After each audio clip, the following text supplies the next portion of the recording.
second place. And the next thing I knew, some guy came up and tripped me. That's the reason why I came in fourth. If it hadn't have been for that, that race had been a cinch. I tried to find out who it was later, but I couldn't find out. Nobody'd ever tell you whoever it was because they'd be scared. They know what kind of a guy George. I am. This is Merrick. Well, I'll be seeing you. Well. Now, to get back to my story, see? Hey, this is my dance. Oh, why don't you stop annoying people? Well, I'm sorry. Hey! Well, hello, everybody. Thanks for joining us on the last stream of the year. Woo! Yeah, how's it going? Good. So, Shieldwall, how are you doing, sir? Doing pretty good. I just remembered that this movie is open source now, isn't it? It's not. Is it? Yeah, I don't believe it's copyrighted anymore. Wow. Really? Yeah, wow. I don't believe so. That might be something to look into, because I remember reading that as how it got popular, is that after its copyright ran out and did not get renewed in 1974, it started just playing everywhere because nobody had to pay royalties on TV, and that's how it became a thing. But you know, I did get that off of Wikipedia, so I'm sure there's some. I think it did, but then somebody regained control of the property later on. So there's a brief period where it was. I don't think it still is. Okay, but there was a period of time where it was, and that's kind of where it got its popularity. I'm willing to bet if you play enough of the video, somebody will try to claim it. Yeah, it's true. I'll do it. I'll claim it. Yeah, but yeah, it's a public domain. I just Googled it, and of course, the Thad that shouldn't be also beat me to it. Yeah, guys, we're just gonna play the movie. We'll sit back and watch it. Have fun. I don't know if I can handle it a second time, but at least I know what's happening, so I should be okay. But but it's great to be here for the final show of the year, 2023. Just want to say thanks for having me on all these times, Jacob. Oh yeah, it's been a pleasure and an honor to be on this channel. We discuss the older movies that a lot of people don't really know about, but they're really good. And so yeah, looking forward to next year and all the things that it's going to bring. But yeah, I just wanted to say thank you for having me on all these times. And I hope that I bring something to the show. Absolutely, yeah, you definitely do. Yeah, so bring a literal dragon. Yeah. But yeah, but it's not always just a shield wall of dragons. Come on. Yes, exactly. But it's always fun being here, and so yeah, and this is a good movie. It's a classic for a reason. It appears on a lot of top 100 lists for movies and things. So it's a good one. Yeah, makes you think. Yep. Mando, how are you doing this evening? Doing pretty good. I've got some stuff coming down the pipeline. I will probably be making an announcement tomorrow about something big. But yeah, I'm excited. I can't say anything about it right now because I have signed an NDA. It's one of those things. So yeah. Great things are coming. Awesome. Sounds like fun. And welcome, Squeaka, to the show. Hi, thanks for having me. I appreciate it. Thanks for definitely having me watch a really awesome movie. Fabulous. Yeah. And you weren't terrified at all in any way. I wasn't form or fashion necessarily terrified. Just it was quite a roller coaster ride as a squishy first time viewer. I'm extremely squishy on the inside, so yeah. But I mean, thanks for having me here, and I mean, I just y'all are all really awesome. I'm not sure why I'm here, but I really appreciate it. Y'all are really cool, and I get to see Beard of Liberty with his beard action. So I mean, that's the whole reason. Squeaka, we need the mouse representation. So with me, we've got the woman representation. With Beard, we've got the beard representation, and now with you, we have the mouse representation. Got that pumpkin Yay! representation too. Over there. Oh, Okay, we got and the dragons. gourd. The dragon. I mean, Yeah. All of the representation. We've got all the Time boxes works. check marked. Yay! I would have chimed in with, and I'm here, but finally. But I do really appreciate it. Yeah, For yeah, definitely. in your stream. Glad you could come on. Beard, how you doing, man? Doing pretty good. Got my sparkly festive hat on. Got my beard, of course, going. And don't worry, Squeak Mouse. I've been doing this for months, and I still don't know why I'm here or why anybody asked me on in the first place. Especially because I don't watch movies. Yet here I am, and I just Same. kind of accept that somebody out there thinks that I contribute something. So I'm going to try my best and contribute. So yeah, this was enjoyable, and I look forward to getting into it. Can I ask a question about your hat? Is it one of those like color changing sequin hats, or is it just shiny? No, it's just sequins. Okay, I mean sequins are awesome. I was just curious. Are you talking about like the kind where you brush it and it changes I color? love those. Yeah, I have one of those. I No. stroke all the time. I love those. It's so tactfully fun. Restore like Walgreens sequins to balance out my natural bah humbug personality. Well, thanks for letting me ask. Yeah, I enjoy having people on that have never seen the movie before. It gives a good, first time experience. So, and you do bring the beard to the show. So, Gourd, how you doing? Well, I am neither bearded nor squishy, nor in need of an NDA, nor thankful bah humbug. Just kidding, I'm all of those things. Except Indy. I am good. Thank you for having me. I was really happy to watch this movie again. It's an all-time Christmas film. Really excited to talk about it. And I'll echo Shieldwall sentiments. Thank you for having me the several times that I've been invited. It is always a pleasure. Yes. The guests and the chat make the show. So glad y'all like to come on and discuss these great movies. Let's you know how to pick some good ones. Yeah, thank you. We are Let's here say to hello to the chat educate real quick. the masses. Who we got here? Got Corey. Hello, chat. Hey, Corey, how you doing, sir? Hello, chat. What's up? And there's Roman. Roman. Hello. Yeah, he's streaming opposite us right now, but he might drop in a little bit later. He's playing with toys with Ego. So. Yeah, I went over and said hello to them too. Americus, hello. Yes, my editor. Americus. Yeah, somebody's computer decided to go right before we started. Exactly. And I'm not fingers. Just if I was that computer in front of all that hotness too, I'd probably a lot during the day. I knew there was a reason. I might be pointing fingers, but you can't tell behind my avatar. This is very true. Got the man with all the answers. Matt. Normally when somebody asks a question, I figure I need to look it up, but with him in the chat, I'm not going to bother. Yeah. He'll just be like, blah, blah, blah. Does anyone know what's the deal with all of that he's got in parentheses? I've always wondered that shouldn't be. Gotcha. Yeah. Why? Like that part, I can. All right, that part I can remember. I still don't get it, but cool. The first time I ever saw it, I thought it said the dad that shouldn't be, and I was like, oh. First time I saw it, I was like, Clarence. I tried to pronounce it. That says, what is that? The tad, the shittle of the multiple. Be careful, you might conjure something into existence. Exactly. Right. Yeah. Remember we were talking about Cthulhu in the back room there. That is true. Yeah. We might summon him if we're not careful. Uh-oh. I don't live. Oh wait, I live kind of close to the water. Actually. Yeah. So I'm going to toss this out there.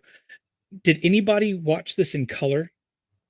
No. I've never watched it in color. It's in color? Yeah, they go back to use AI to color it or whatever. There was the one I watched. Now I have seen most. I don't think I've ever really sat down and watched the entire thing all in one go previous to this, but I've seen almost all of it in pieces, and all that was always in black and white. And the source I chose just happened to be the newer, I think 2007 colorized version. And I'm not saying it's better than black and white. There's always some kind of magic that you have with something filmed in black and white, watched in black and white. That's how the director intended it to be. But I do want to say that version I watched, they did a really good job with it. I don't think it detracts from it. I don't know if it contributes to it. It's just a different sort of viewing than the black and white. Yeah, right. I'll have to check that out sometime. Yeah, because I think the Damn. most recent one they did was in 2007.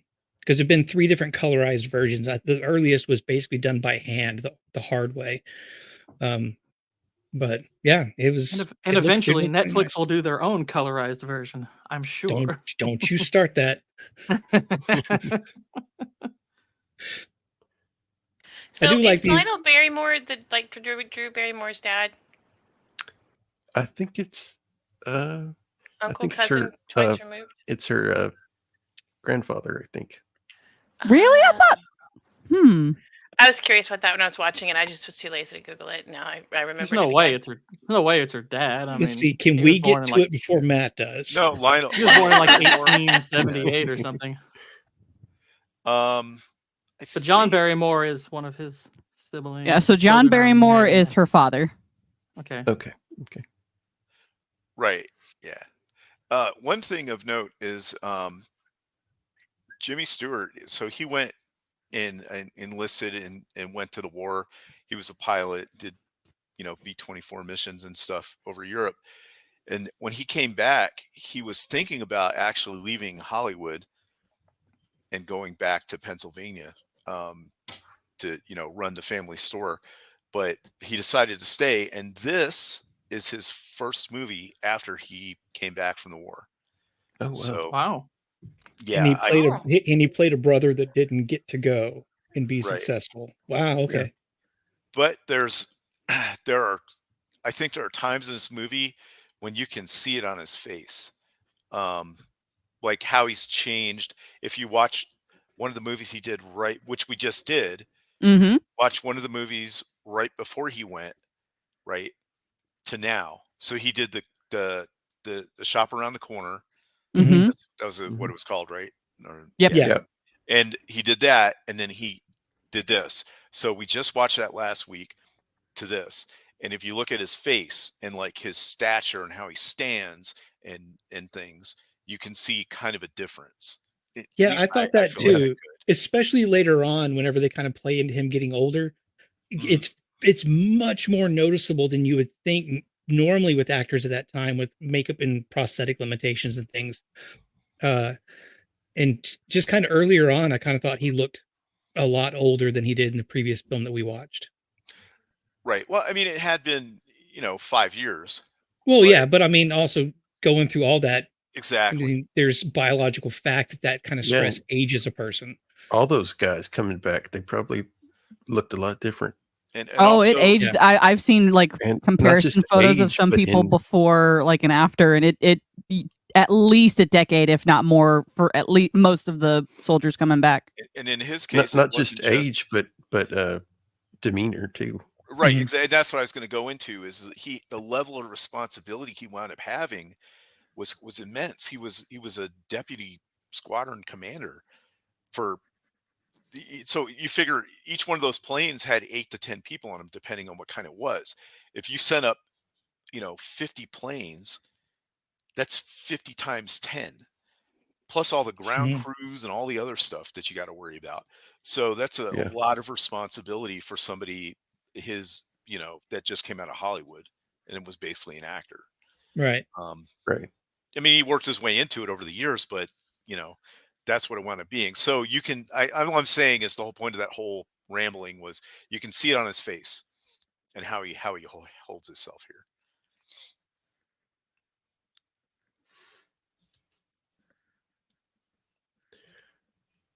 Yeah, it's going to all these different businesses, and you hear people praying for George. Oh, and by the way, you can actually buy all these little miniature houses of all these places. Oh, that's Oh, cool. neat. Yeah. Are they expensive? They're the most expensive. I confess, I was so taken aback by the scenery and stuff that they were doing all their little praying and stuff, and I was just so enamored with all the buildings that it didn't click at first that they were praying for this dude named George. It really Mhm. it didn't, and I think that shaped the movie for me. I Because I didn't. Ooh, I was is just that like, look at that movie. Look at that. I was like, look at that building. always Look at that forget building. about. I forget about the stars that talk to each other. I was like, somebody asked me, "Is like, yeah, do you remember the star?" I was like, "What stars? Huh?" Yeah, the stars talking to each other. And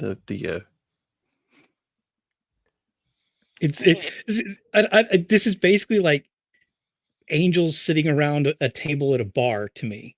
It's like, hey, did you hear about this guy? Yeah, I Right? heard about him. Hey, what about this guy? Oh boy, that dude just can't get his wings still. What's his deal? Well, those are more than stars. Those are entire galaxies that are Right. talking to each other. Right? Yeah, those are like the bartenders, I think, Right. talking to each other about this. This guy's I, had I one wonder drink if too you're many. like, if like there's like aliens in those galaxies, and all of a sudden their galaxies lighting up like that. They're like, what in the world is going on right now? Oh my Why gosh! is this lighting up? Like all these supernovas are happening all over the place just so they can have a conversation. And everyone on these then they ask little Clarence, planets are. "What are you reading there?" Oh, Tom Sawyer. Tom Sawyer, yeah. Mm-hmm. What if that's like Mid- the voice of God you hear about in like other movies? It's like the voice of God was booming. So like maybe our galaxy was talking at the time that we heard that. Like, oh, it's just It's don't just wanna the get off galaxies topic. talking to each other again. They're just leaving I don't- voicemails and I stuff. want to It's get off fine. topic, but they kind of touched Yeah, on if that they in had an like episode if they of had cut Futurama. to if they had cut to NASA and they were watching this, it would just be like, what's going on? There's some weird activity going. I'll phone the president. Man, what ingenious kids too, I thought this scene is like, kids wouldn't do this today. Like when they No. fall in the water and they make a chain of themselves to get them out. It's like, Yeah. Mhm. how many kids these days would think of doing something like that? They'd probably like try and film it. Oh, I was just thinking that's a TikTok trend right there. get the Oh yeah. Yeah. Oh, this guy's GoPro. drowning. We gotta film it. Is anybody gonna help him? No, I'm filming it. I'm Duh. filming. I'm busy. And then like the following year, it'd be a TikTok trend, like when it's still not frozen over. Like, dude, into the cold water. Yeah. Awesome. There's a tiny little voice in the back of my head that says, I live in the South. Maybe people up north have this kind of thought process. But then I remember how the world is and think, no, we're just all doomed. Exactly. Exactly.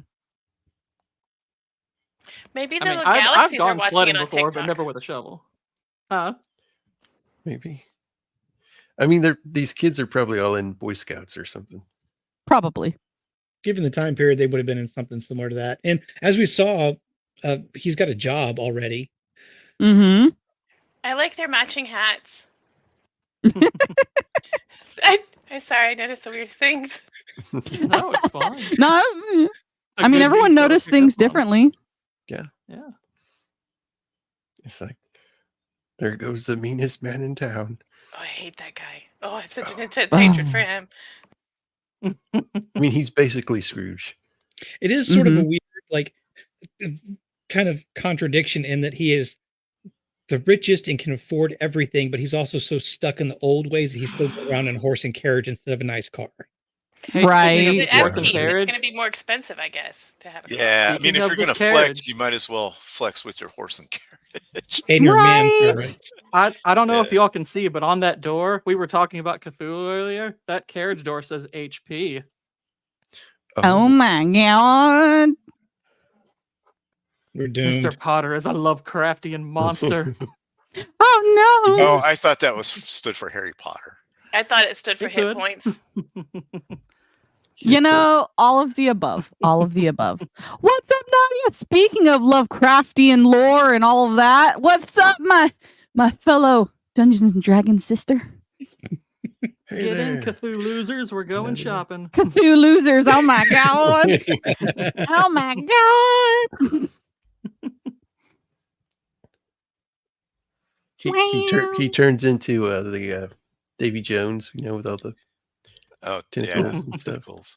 at night. Yeah. So Matt's into been Malacca. saying that they cleaned up the movie and did a 4K scan, and that you can see a lot more detail. I was just wondering on that carriage. I wonder if those were silver. All the little studs and stuff that were around it, if those were like silver. I want to Might say have they're been. like brass colored, at least in the colorized version I saw. Okay, But they were brass. it's always hard because if there's no reference color photos for when they Right. shot it, they just kind of have to guess a little bit. Yeah. I mean, the version I watched, at least, there was a lot of detail, including the fact that later on, a whole bunch of the snow we see is actually just like soap foam.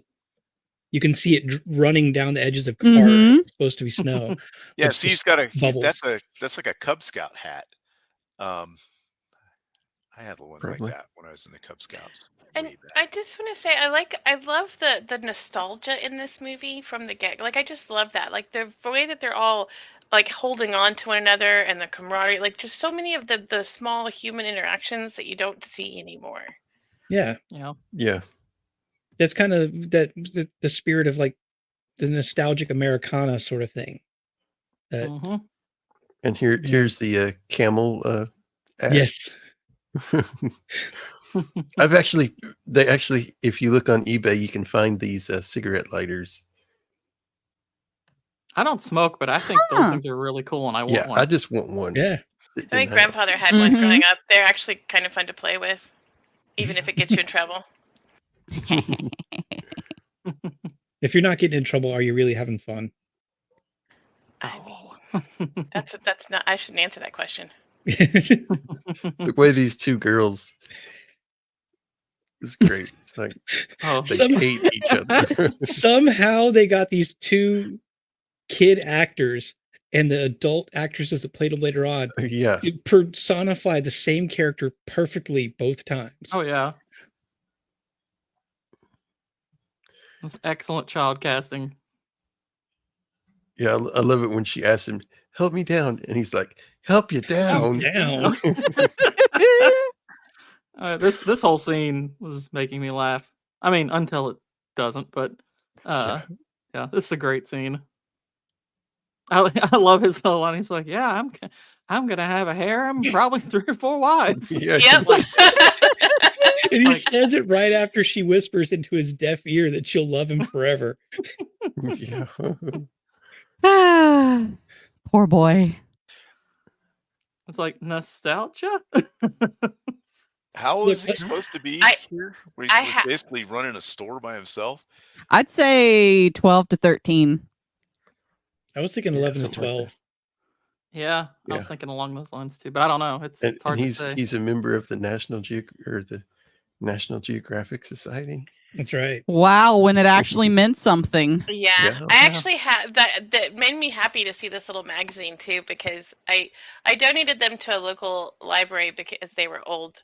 But when my father passed away, he had like big, huge buckets of National Geographic magazines that went all the way back to when my grandmother started collecting them, and they had Wow. that cover, that old National Geographic cover.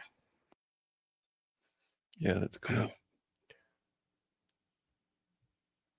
And he's whistling too, and he's like, "You're not paid to be a canary." Oh, see, this is when I started bawling. Like this. Oh, I can't. If I just don't talk for a while, it's probably because I'm crying again. If you got to mute, that's fine. No, this was great because at first, like through the window when he first shows up and says, "You're late," you kind of think, "Oh, it's just a cantankerous old boss." And this is when you finally start seeing, "Oh, there's probably a little something else going on here with this old guy." Mm-hmm. And also, let's just bring back smoking cigars at the workplace. I mean, come on. I was Right. gonna say bring back child labor, but cigars, that's fine too. That works too. It's cheap. Yeah. Under the Gourd regime, all children. You don't have I mean, to pay we'll, much. Always. we'll still have the age cap. It'll just be lower. Yeah. But you got to remember promise though, pumpkins everyone have much shorter jobs. lifespans. If you can walk, you can work. Yeah, he's like, "I Exactly. promise everyone jobs. Everyone will have a place to go and work." just will happen to be if you're over 5. Oh, I mean, at 5, you can you at least have some sort of control, like motor control of your hands and toes and stuff. First you learn to draw within the Yeah. lines, then the assembly lines. Exactly, Yes. exactly. The Total assembly control line is is for all children. The workhouses, you know. Tonal control like that is Whispering back to complete the until you're about workhouses. 6 or 7. Just FYI. I said that enough. Didn't say fully. Sorry. Enough. The important thing about the Sorry, the teacher in telegram, me just had to step forward. Oh, of course. I know. besides the information that it is it gives you the date that this is happening. So this is 1919. So Mhm. yeah. Hey, and look what it says. Died suddenly. Mm-hmm. Of Mhm. influenza. And it does give you kind of a guess about his son's age because it's from the president of Hamilton College, so he would have been typically. And can you imagine getting that? Oh, yeah. gosh. Just a note, you know, not Well, not and that's the other thing is that in this time period, the quote unquote Spanish flu was sweeping around the world, killing Oh millions. yeah. yeah. Yeah. Oh yeah, we think that 2020 coof epidemic was the big one. No. There's No. been many beforehand. Yeah. This is no And somehow we're all still here. Hallmark movie. No. This is not a Hallmark movie. No, of course not. There's no Thankfully. bed and breakfast that's in danger Yeah. of going out of business. And there's no hot man that's cutting logs for the trees. Right. To try to Stuff. raise money to keep the bed and breakfast in business. Exactly. When But he this needs a apothecary smart shop, New York though. woman to help him figure out how to save it. Exactly. I do like this old pharmacy. Not only do you have the soda Yeah, it's shop cool. that the kid was running at the front, which by the way, And he all says the powdered something about stuff. coconut. Coconut doesn't have a flavor. Changed my mind. I can't taste it. You can't It taste has a coconut. smell. I use coconut stuff I for my can taste hair. it. I can't Coconut taste it. chocolate cookies. Oh No. goodness. Anyway, German sorry to chocolate detract cake. from Yeah. You should have some German chocolate cake with the icing that has. Oh my goodness, it's so Oh my good. god, I will German only chocolate taste cake. chocolate. Hmm. You're speaking my love So language. he sees that he's been putting poison in the capsules. He's like, he didn't Well, know what to Accidentally, do 'cause he's Right. He's been putting the wrong stuff Yeah. in there. because he's upset. He's upset and hurting. Yeah. So he runs to his dad. So that's I do wonder why he has poison in the store, but you know, it's fine. Probably to kill the rats, so that It way might- the it- black it's not- plague doesn't, you know. It's not a poison Oh, I because you taste it. It's probably just a different type of drug or something. Like I Yeah, it's don't probably know. something that right. in that kind of dose would yeah, probably in, be in fatal. small Exactly. amounts Mixed with would be something fine, else. It's and also if you give it to the wrong patient that has like a condition or something Mm. bad for him. I lost my forgot cousin to a modern medical mix-up. It still happens. there was a line at the very beginning I thought was really funny that I meant to bring up when the angels are talking. They say that he needs to go at like 10:30 Earth time, and I was like, that's not very specific. We have time zones.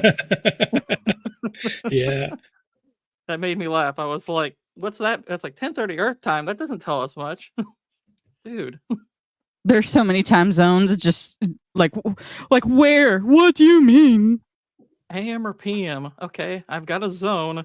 Now what? AutoZone? What? Every time. I like at the beginning of this scene when he runs upstairs, you get a taste for kind of like his imagination for adventure, because everything that he and what's the other guy's name is saying is all based on like ship sailing things, and like there's a squall brewing in there, like that. Yeah.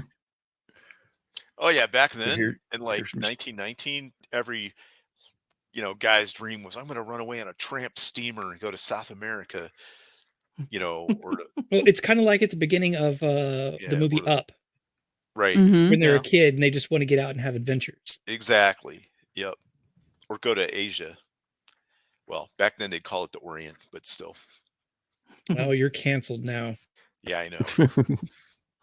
No, How- I have the Asian pass. You're good.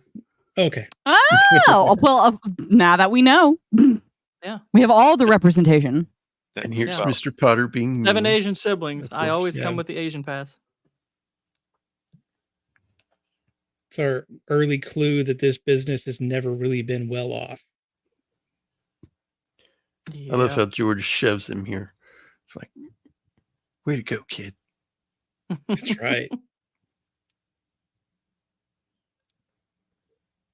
He just does the opposite of what that dude's manservant does when he says, "Move me up," and he basically shoves him to the desk.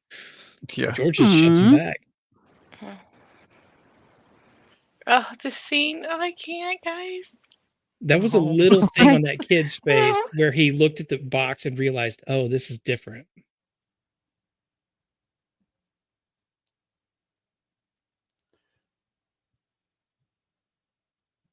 Yeah. And then, but when he realizes, what he's done, and it's like, feels sorry.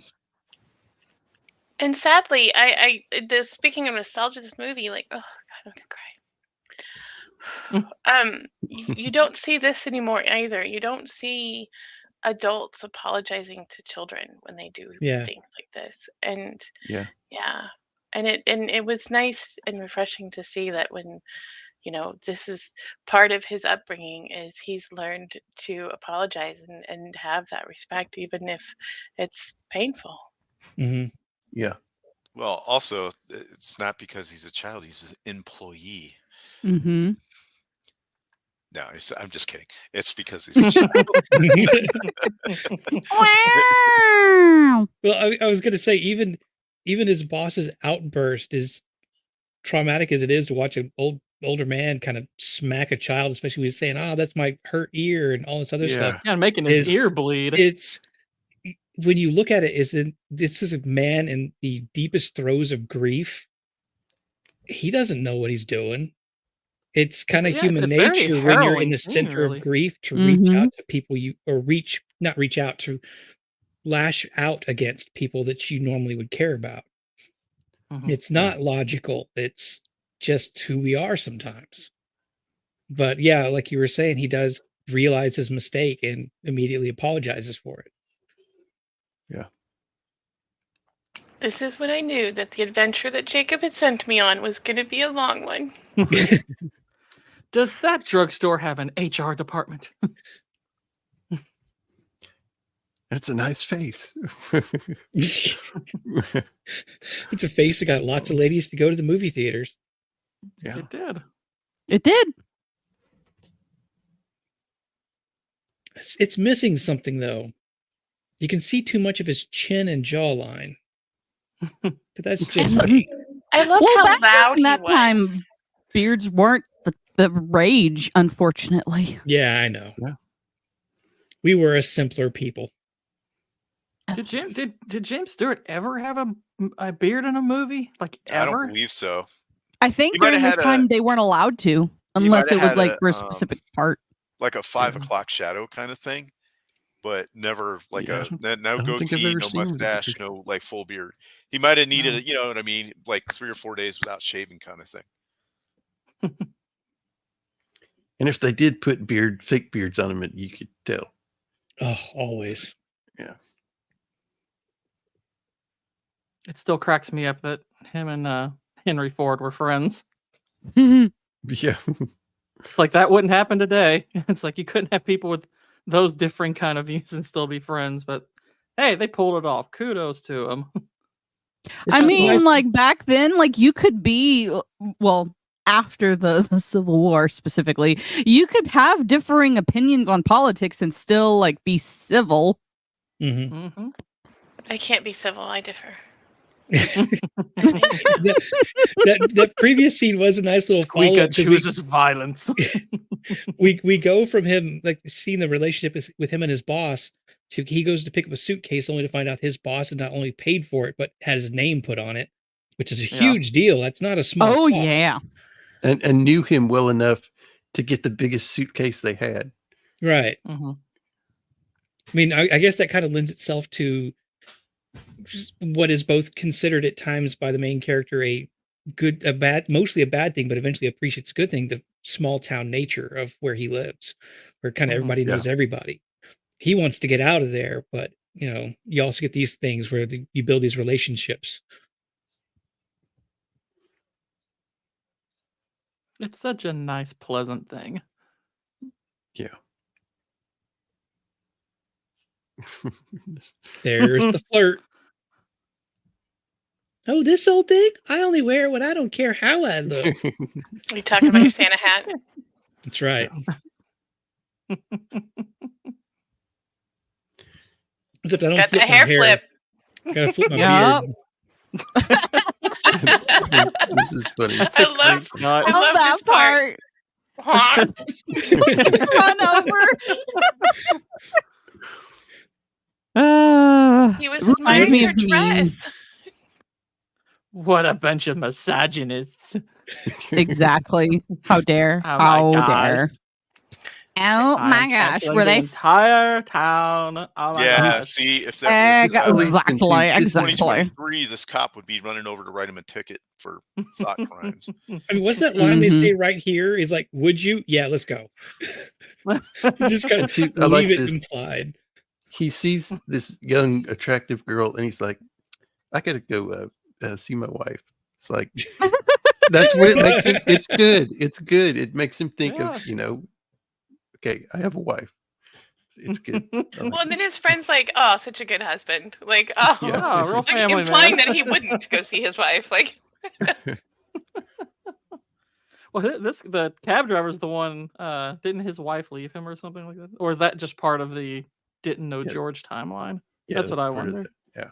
Yeah, it's Okay. part of the he didn't exist timeline. Gotcha. Because he lives in Pottersville in a rundown old house. And in the where he knows George, he's getting a new house built. Mm-hmm. I love the creepy doll in the corner. I stared at her for a long time and had to rewatch this Steven. part because I didn't pay attention to what they were saying. Well, if it's any comfort, she stared back. Yes, Steven. I'll be in my bunk. Fellow Firefly fan. I love Firefly. Oh, it's Yeah, Firefly's great. This part I thought was the cutest thing ever, where they grab her and put her in his lap. That was so adorable. And he scoots his chair back like, "Bring her." Bring her here. With the creepy Bring doll me watching my the whole woman. time. I didn't even notice the creepy doll back there.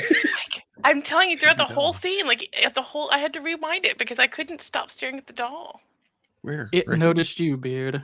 In the corner, I guess. in the corner.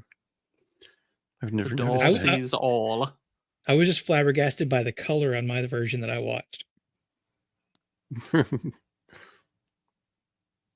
wonder what color the doll is in color. This guy goes chasing after their Yeah. housekeeper, whatever. Which I think is probably weird because I think she's probably closer to age to the parents, so she probably cared for them when they were younger. But maybe I'm thinking way too much into that. And then he swats her Yes. on the backside. It's like, whoa. I love that part. That is not acceptable in this day and age. How No. dare you? Yeah, And Annie's a and- good character. And I know that this isn't this. A lot of people wouldn't approve of this in the movies, and this isn't. But this was this time, and I love that. If you remove all the this shouldn't be, like this is perfect because they're familiar with her. They joke around with her. She's part of the family, and that's the way it was a lot of the times. And nobody remembers that. Like, yes, it was a different station, and they're going to bring color or whatever into it. But they loved her, and she loved them, right back. Right. And in the comments that they make back and forth to her about, "Oh, you listening in," and things like that. Like, I loved this little interaction.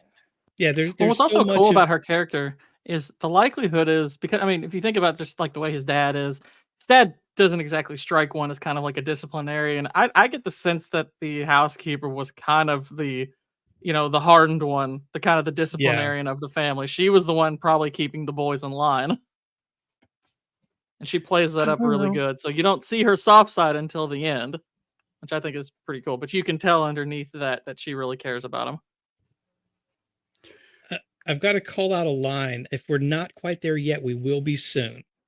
But it's one of my favorite interactions, and I had to type it down because they're going back and forth a little bit. And George just stops Pop, you want a shock? I think you're. Oh yeah, this is where he tells Annie, he's like, I you love want that to pull up a part. chair and just you'll be able to listen easier. And But she's like, I would if I hear anything worth Yes. hearing. yeah, That's what I'm saying. Like, I love their interactions. And then the one where he's like, "Did you get all that?" And she's yeah, like, "It's about time." I love that. I love yeah. this whole Because scene. after she goes back into the kitchen, he says, "Pop, you want a shock? I think you're a great guy." Why did you hear that, Annie? I heard it. It's about time one of you luckhead said it. Yes, I love that. And look, I don't know how any of the other guys here are with their dad, but I know I don't say it nearly enough. But it's kind of one of those things that's kind of implied, but should be said more often. So yeah, Oh yeah, I when meant to Annie say called this. out, it's about time one of you lunkheads said it. I was like, oh man, that was directed at me, wasn't it? I meant to say this at the beginning. Today's my dad's birthday. Oh, is it? Happy birthday to your dad. Happy birthday, Happy Dad. Happy birthday birthday. to Father Cheers, Ironside. Papa Ironside. Happy Yes. birthday. Turned 70. Cool. And he's like, change the subject. I think I'm going to go to that party. Yeah, because he's going off to have a trip and then go to college, and his brother is graduating high school but can't afford to go to college yet, so they're having kind of a back and forth, and they just both kind of accept to leave it to later. So he goes to his brother's graduation party. This was back when going to college was a big deal. Yeah, Like Yeah. big deal. It actually meant something. hmm You know, where having a degree, you actually learned some stuff, and it was, value on the dollar. Not like today. And it was way cheaper too, comparatively. Mm-hmm. I And love this how guy, she's trying this to was get her. funny. Yeah, like trying to get in there, and she's all like, then it gets pulled. What? I love this part No. too. And this guy, you never see him again in the whole movie. It's like, you remember our kid sister?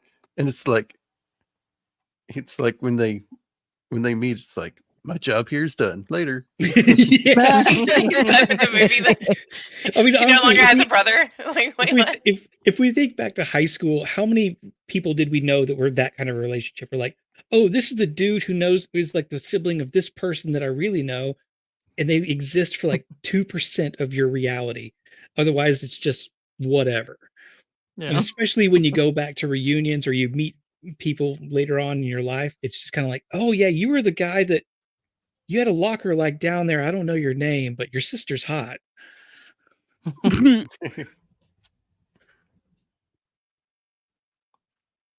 And now we get Donna Reed, who is so fetching. No kidding. She's such a lovely lady in this. I The did. entire crowd starts.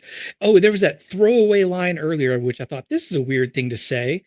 Oh yeah, building a floor over this pool was the best thing we did, and then they just move on until everybody starts dancing the Charleston. I'm thinking, oh, how sturdy is that floor? I mean, it's pretty thick. It's just, but Yeah. once they start retracting it, it's like, uh-oh. Let me tell you, that's these one of my two- go-to dance moves there, that Charleston knee thing. I have no dance moves. Now these two The water parts are my go-to. are the troublemakers. Yes. Yeah. These were always the guys in the like down the hallway that people knew but didn't really spend a lot of time with, that were always scheming. Absolutely. I like how the guy whips out the key. Like, who would trust him with the key? Look at that smarmy Yeah. face. Like, how Oh, did you I get This the the key? old days where they just hung it on a We nail in a totally did. janitor's closet. You just could go get it. Yeah. This is where you'd get a spanking from your coach and then go home and get another spanking. Behave yourself. Back when they actually didn't say disciplined anything. children. I didn't touch that beard. You leave me alone. I heard you thinking loud and clear. I honestly, I loved this scene. I did too. They're dancing back and forth. Oh, they're cheering. We must be doing great. This is like classic comedy sort of thing. This is like what you would see from like what, Buster Keaton or A Charles Mel Brooks Chaplin, movie, or where like there's I think a Charlie Chaplin one where he's skating along the edge of something and it this drop off, and that was kind of getting those feelings from this. yeah. Well, at least he didn't have a cell phone in his pocket to short out. I did think nobody has to think, hey, hold my cell phone before jumping in. Well, they still have to think about their wallets. Yeah, well, money dries out. Yeah, I think he probably just had a money clip. I And a really cigarette appreciate the two actors when they were in the pool. Obviously, were having a blast with it. Yeah. I like this old guy. He's like, oh, well, I might as well join him. I love that part. He like taps his brow like he's like fully sweating it, and then he's like, you know what, forget it. And this was made I never back had a in, like, chance to do this in my youth. This was made in 47, 48. And even today, how many high school parties are going on if somebody gets pushed into a pool is not at least half of the crowd jumping in after them? Really? Oh, If yeah. this was at a public school and it had something like that, the thoughts about liability for that would drive the principal, like he'd jump Well, off yeah, the I'm cell not talking about him jumping. I'm talking about everybody else. If But they're you know, high yeah. school, yeah, if there are anywhere from 18 to 25-year-olds and somebody gets pushed into a pool, somebody's going to go, "Pfft, I'm going in. And then other people go, well, me too. And then you just get that pile Mhm. in. No, they wouldn't, because they have their cell phones on them and their makeup would get ruined, and these are their clothes. Like, no, they wouldn't. Trust me, high iPhones schoolers can last today, like 30, like a minute in water. It's fine. high schoolers today don't have that kind of mentality. I promise you. No, they'd all film it. They would, Yeah. but they True. wouldn't. They wouldn't jump in. I'm showing my age. Mm-mm. God damn it, I'm old. We all are.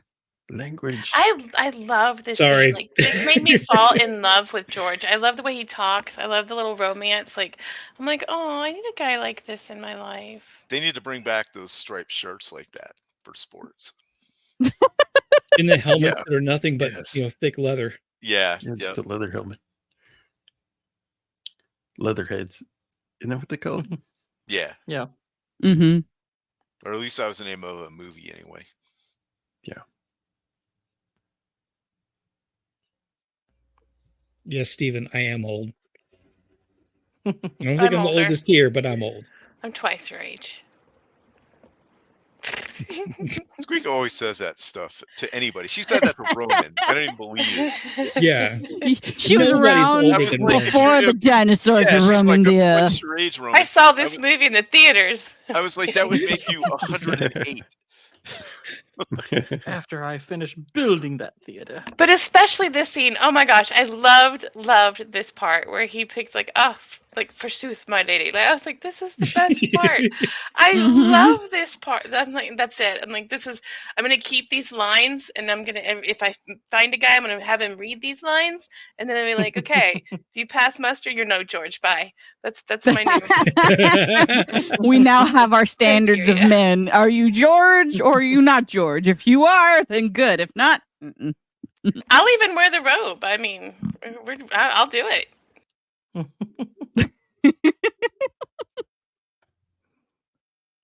Yeah, A there- slew there- of guys have just started memorizing the screenplay to It's a Wonderful Life.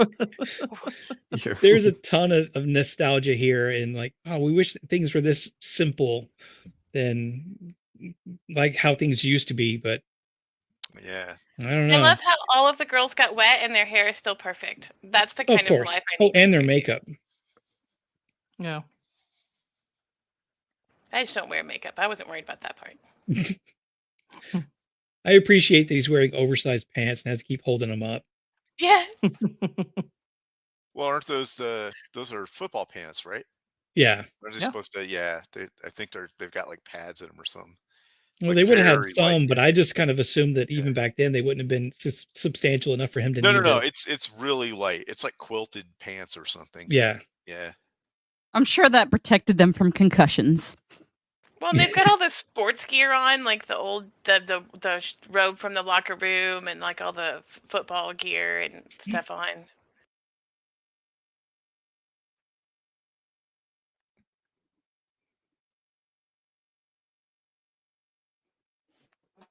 Hey, what's up, Zach? How's it going? What's up, Zax? Zax. You know, nothing grants wishes Exactly. like just a little bit of passive vandalism. Yeah. Exactly. That's how I do it. So come on, you have to break glass. I did learn that from this movie. I'm gonna go start throwing rocks at people's windows and get all my wishes made. That's Well, and you what I want to did. get them while they're a new house too, because like he says in here, it's been around a while, so you have to really aim because there's not much glass left. I mean, in this day and age with all these apartments, I got a lot of wishes coming to me. All right, folks, let's just pay attention Just to the don't news. just don't and be let's careful about play- doing it the Texas way because they don't use rocks; they just fire shotguns. Yeah, that's right. I got a sling. I can do it. Got a little slingshot. Like if You know you how much ever in power your comes in one Texas of those? home, and if you ever hear your Texas home, So- you hear someone shout from the outside, "I'm about to make a wish." They're like, "Okay, kids, everyone duck. Yeah, Get let's. the phone. We're gonna call the window company." I don't know how intentional it was, but he breaks glass and then tells her all of his, or at least the bulk of his wishes, the main things that he wants. Mhm. She throws a rock, breaks glass, and says, "I can't tell you, or it might not come true." Yeah, I think And it's then we definitely get intentional. on I later think in the it's definitely story intentional. where he is in a place where he seems to think his life is falling apart, but she also is content and happy with everything she has. I want to think it's intentional there, obviously. Oh, I guarantee you that's Mhm. intentional. Guarantee you that's intentional. Then you got Exactly. this guy who's just like, why don't you just kiss her instead of talking her ear off? Mm, I need that guy to The follow true- me around because I don't pick up on clues. I need somebody true to just hero, let me yes. shut up and kiss her. Who would? True And this hero. guy, Like- yeah, this I could do that for you, Beard. I'll chase you around. Just I shut up. old appreciate guy. Old guy is the player. He's like, he knows what's up.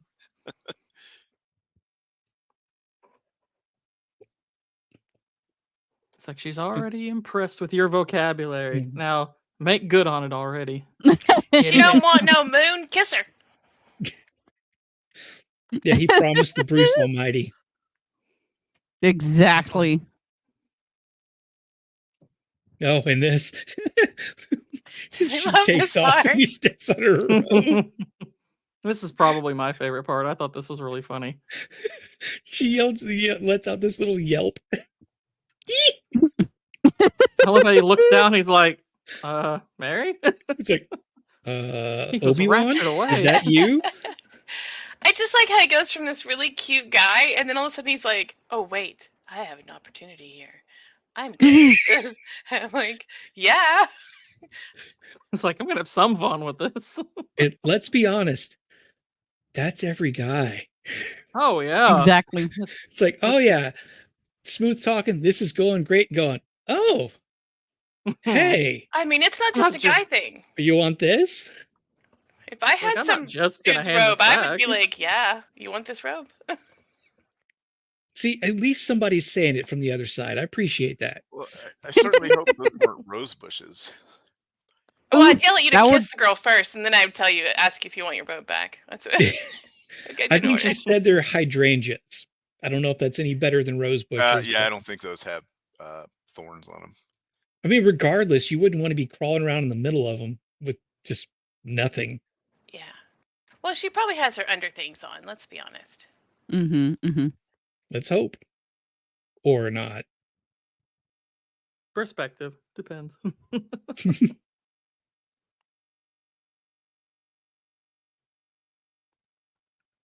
Yeah, but the whole scene that's just fun and teasing. The fact that she doesn't like actively get very angry at him, kind of like she wants her robe back. She's not completely upset.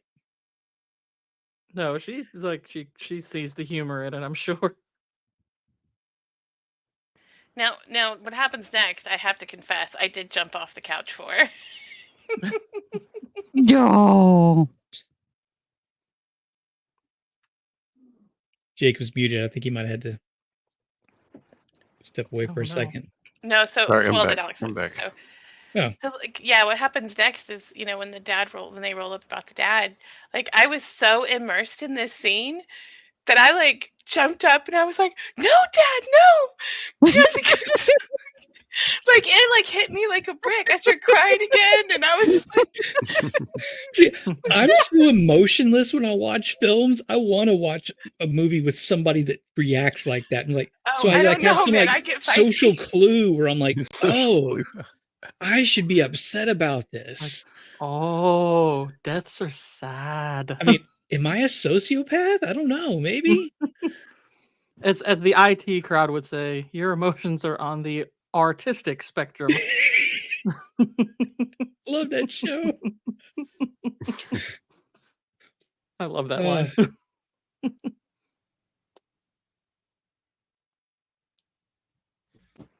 And this is a very breezed over, just like time jump. They just barely mention it. Yeah. It's like what, 3 weeks? Mm-hmm. And this part hit me hard only because I've been dealing with my own dad's estate paperwork for the past couple of days, and so I wasn't ready for this scene, and I had to pause for a hot minute. Yeah, I believe it. I've seen my parents have to go through dealing with a couple of estates over the last couple of years. I mean, especially I would imagine the fact that how cold everybody else on this board is being towards everything. Well, everybody's like that when you have to deal with, like, nobody.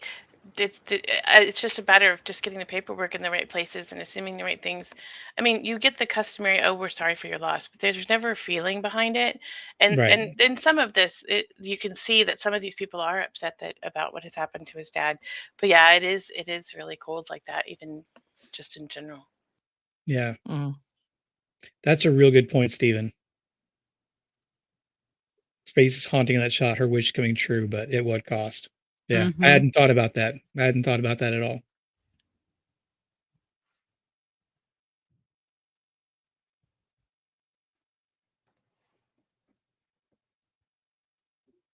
man, and Potter's just nasty. Yeah. I still have. He is the true villain. So what the relationship here is that he runs the town bank, but the what's her last name? Bailey? Yeah, Bailey's run construction and loan, which I guess is kind of a. I would say it's the difference between a bank and a credit union almost. Like, you know what I mean? Like, it's a different kind of structure. Yeah. But still, Because a loan, obviously like a bank people would. have their money in the construction and loan, but the construction and loan is also kind of dependent on the bank. Mm-hmm. It's the building and loan. Oh, building and loan, yeah. Yeah, building and loan. Yeah. But they talk about the people having shares in it. So that's why I say it's more like a credit union, because that guy was saying I have so many shares, and towards the end with 242 or something. So I feel like it's more like what we would call today's credit union, because in a credit union you have shares when you have an account there. Yeah, still I'm still trading in shiny beads and furs, so I don't know what this is all about. I have a lot of shiny beads. Yeah, something to point out too, this time period, he has a black band around his arm. Yeah, I noticed that. So he's in mourning. Right. Which I assume would have been probably within the first week after his father had passed. So it sounds like. Why don't we do stuff like that anymore? I don't know. Yeah, like, it would make things so much easier. Like, have a black thing on my arm that says, "Hey, I'm going through a rough time right now. Please be aware." Well, funny enough, you mentioned that in my classroom after my dad passed, one of my assistants actually started this, and we all wore black bands in my classroom so people would know that we were having a rougher time and that we might need more assistance. She started it. So some people still do. Like, I mean, yeah. I appreciate that. I've seen it, but it happens. And she's an older lady, so she may have got it from this movie or just maybe that time frame. But we did that in my room. She's like, "Oh, we're gonna put these on so people know," and I was like, "Oh, that's cool." So it happens. We need to bring this back. Yes. So basically, everyone here just kind of wants to shut down this business except for George. They don't see it as being. There's some debate on it, but I mean, it's Potter, and I Right. know at least one other person sides with him. But I mean, at least at this point in the scene, we're getting the feeling that it's leaning towards shutting down. But he puts on a pretty impassioned speech. I don't know if they want to. I didn't get the vibe that they wanted to. I think the guy only seconded it because the dad was gone. And so it's kind of like when the visionary goes, like, well, you know, none of us really want to do it. So I don't know if they necessarily, like. I guess want is a strong word. It's more like why bother? Because it's going to go down anyway. Yeah. Yeah. He calls him a mean, frustrated old man. Such language.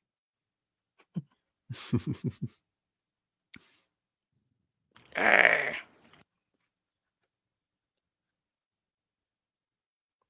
Yeah, Potter's not a very nice guy.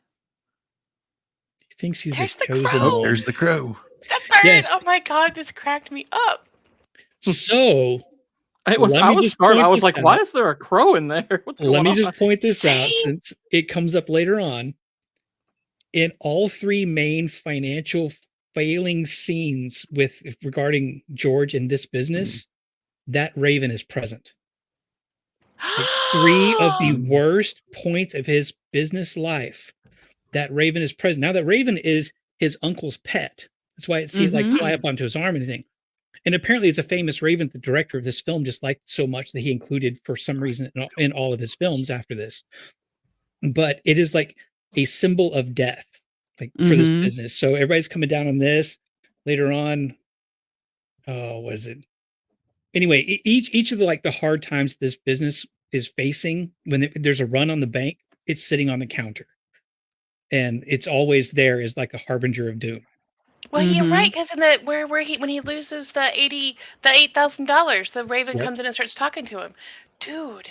Yeah, I had no idea. I just Googled basically WTF is this raven in this movie, and I came up with that. It's if not confirmed, it's at least the popular opinion, and symbolically, it does make sense. Yeah, like ravens and crows were symbols of death, and so it would be a well understood symbol at that time. Right. There's a lot of symbolism in this movie, especially in Potter's office scenes, and we'll get into that in a little bit. And I don't know if it's going too far, but that raven's standing right over a model home of the homes they want to build. I saw that part. Yeah, I was like, why is there a bird? Why is this raven on this house? This is not good. Is that his house? Like, I was trying to figure that out. Yeah, I was just hoping that scale wasn't correct. I don't know, movies at the time, it might be. Giant bird, A bird that big wouldn't last long in Texas. Are you having a Zoolander moment? Have you not seen the grackles down here? Birds would last that long. Speak, are you Texas too? I don't remember if I've asked that before. Yes, sir. You, me, and Jacob. That's awesome. Yes. Cool. Shieldwall, you're in Texas, aren't you? Yeah, sorry. Yeah, close enough. Oh, okay. He was distracted counting his big pile of gold under the mountain. Yeah, yeah, I'm smack dab in the middle. No, I'm out west. So there's his little speech got him, the people to vote Potter down, and the only way that they'll stay on with this building and loan is if George stays. None of these find it weird that this dude has a raven on his arm. He just has a bunch of weird pets, and that's the one he brings to work. Which I would love to have a raven. Let me be honest. Right. Train you one, get you one. You can do it. I believe in you. Well, ravens are actually really intelligent. Smart. Yeah. You need two, and then you got to wear an eye patch. Yes. I want the squirrel too, though. Yeah. I think the emotional support squirrel. Annoying. I need one. You have no idea. I needed one. Yeah, George used to have an emotional support cat, and he's a jerk. Yeah, sorry, go ahead. Each one of these times he's about to leave, it's like he was leaving to go to college, and that fell through because he had to stay and take care of the bank. And no, and then he's wanting to go, No, actually, he wants to travel, then he gets pulled back to college, and he gets pulled back. And he has to give that up. And then he wants to go to college, and he has to give that up.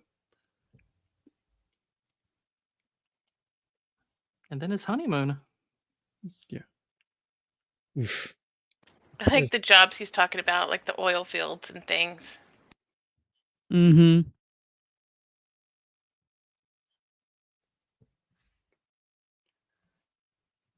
Be right back, guys.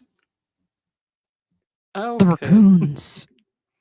The raccoons. Can I just say I love the fashion of this time. Like it was so amazing. You want to I rock love a hat like that? I want to rock a hat like that. Think of all the things you could store in a hat like that. You just got to keep your head tilted a certain way. Or you could even play a little game like roll a ball around up in there. Like it would be great. But no, just the cut of the shirts and the way that they're functional but pretty. Like I loved this style of dress. It's amazing.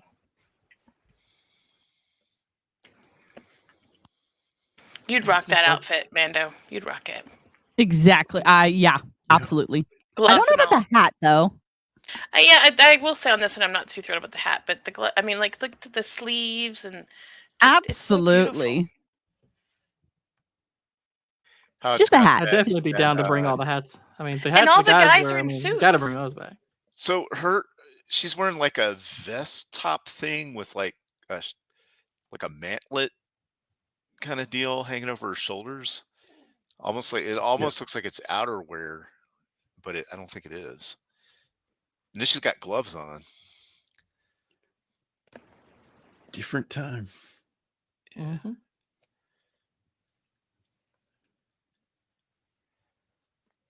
Yeah, I think it's funny. They almost forget. Oh, I forgot. I'm married. No, I'm married. Oh, God. Wife, where? What in the world?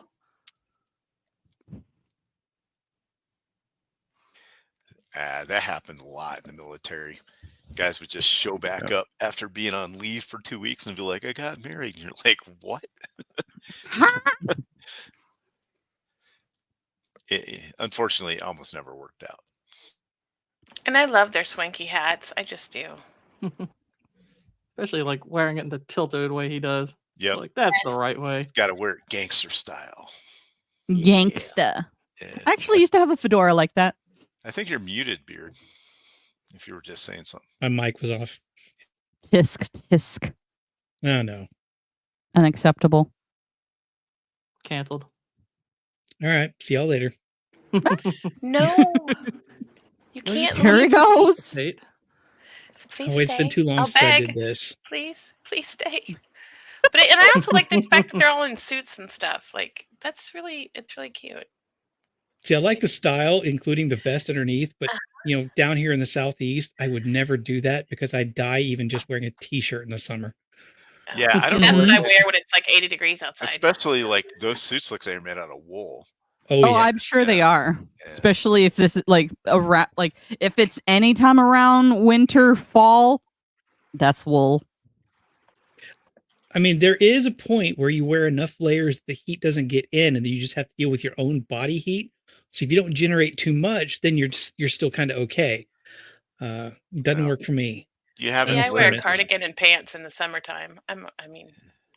Oof. I wear tank tops and shorts and I'm still sweating. Well, us teachers have a dress code to maintain. We got to look like teachers. Got to live. That's true. Well, I mean, for my job, I get to wear scrubs. Like scrubs are so soft and so amazing, and I love wearing them. By the way, like I recommend them just to wear whenever because it's like you get to wear pajamas and it's professional looking. See, we Anyway. are trying so hard to push for scrubs in my field because it's 345-year-olds and we deal with diapers and stuff like that. So we are pushing so hard. We're like, can we please have scrubs? Because I also want the pockets. Oh my Yes, the pockets are amazing. Sorry, this has nothing to do with the movie. I'm sorry. Well, you haven't lived until you've had to wear something that comes with a cummerbund. Ugh. I don't know. That sounds exciting. Now I want to. Yeah, it's not as exciting as it sounds, but No, it's not.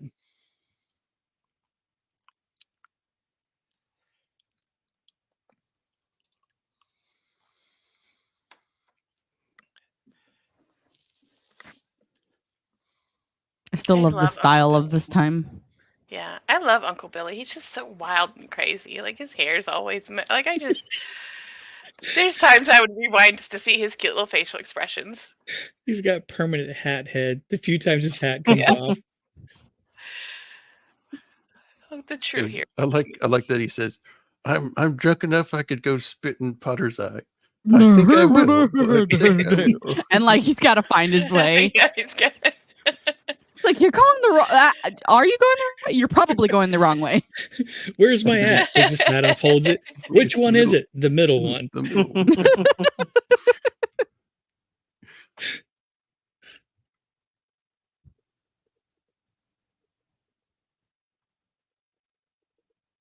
Mom's got to come out and meddle. Mom's gonna meddle. That's just the nature of things. Yeah, the sound of crashing in the background. I mean, people are drunk, so do you expect They're to not making- hear sounds? They're making wishes, y'all. Shush, they're making wishes. Oh, my apologies. Oh, my bad. If you want to make a wish, you have to stumble into that trash can over there. Kick the trash can. Instead of kick the can, kick the trash can.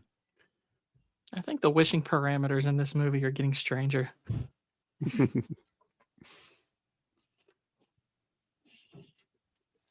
Yeah, and her mother's like, Mary's back in town. Mary's back in town. Mary's back in town. Nothing. Okay. I like how this whole thing is basically like, hey, you should go see her. He's like, I'm not going to go see her. You really should. All right, fine. Show me the way. It's over there. And then he walks back and goes, nope. Unless I'm she sitting here like, purposely showed I him get the you, Mom. wrong He's way, being an idiot. and he turned around knowing the right way. Like seriously, Mm. Mary in this movie is like ideal wife material. So any guy walking the other direction, it's like, dude, what the heck? You're an idiot. It's like this woman wants. It's like this woman wants to be with you, and you're, nah, I'm too good for that. It's like, idiot.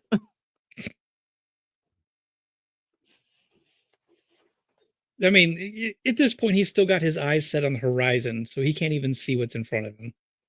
Horizons suck. Marry the woman. The I've been to Mexico. I've been to horizon. Mexico. It sucks, you know. So don't bother going to places. Same. I've been there too. It's a hit shoal. Oh, this girl. It's like, oh my goodness. I'm not Stop gonna it, lie. you guys. When I saw her in that hat, my first thought was the Dilophosaurus in Jurassic Park. I had the same thought this last time I watched it. I was like, Jurassic Park inspiration? What? I mean, she kind of never approaches seen it the Jurassic same Park. way. She's talking to two guys and basically goes, I think I've wonder- got a date, but y'all stick around. I wonder what color those satin parts, the shiny parts on her dress are. In the Or if it's colorized If version it's that a I blue saw, or a it's green, like an emerald. in the colorized version I saw, it came out as kind of like a light purple or a dark pink, but that may have just been chosen because her name is Violet. Oh, well, I wonder what the other, Mm. the cloth parts of her dress, then, what color they are. Hmm. I mean, because think about it. It could be anything from like a yellow to like a white to a pink. From what I saw, most at least, I mean, and this is obviously not towards the original costuming, but Yeah. in the colorized version, from what I saw, they tend to stick to mostly one kind of color theme, which I think just made it simpler to colorize. Well, she is wearing pearls with it. Right. I don't know. Like, there's a lot of different colors it could be. I just thought it was You got a amazing. cannoli? That's another one of those things that I was like, oh, I want to dress like that. Cannoli, what's up? Wrong thing. Where is it? So, buddy, I prefer cannoli. Cannoli. I prefer to speak to him with respect as Mr. Squatch. Oh, sorry, Mr. Squatch. That's What is boring. she? I want to stay with squeakas. Cannoli. You two would gang up on us, Exactly. It's Signor Squatch. Senior Squatch.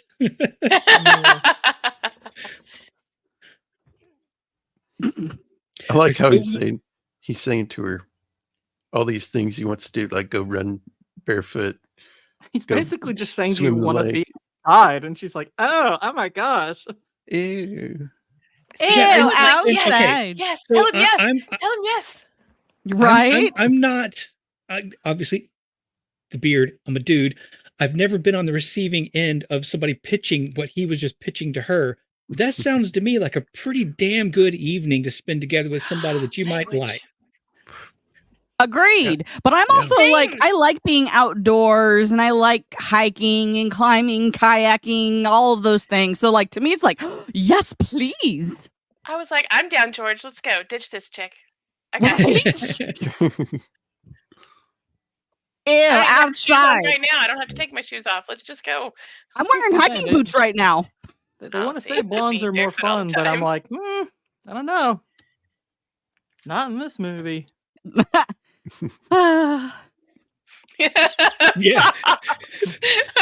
That's right, Pops. I got a little hot under the collar. Yes, Salty. Salty understands me. Salty. Yeah. I like drinking bourbon in the alley, though. You bring the vodka, I'll bring the bourbon. Sounds like a plan. What's up, Pops? Okay, let's just appreciate that not only did he just accidentally find himself outside her place, just like a dude, he found a stick to pick up to hit things with. Yeah. We all do it. Yes. I don't care how old you are.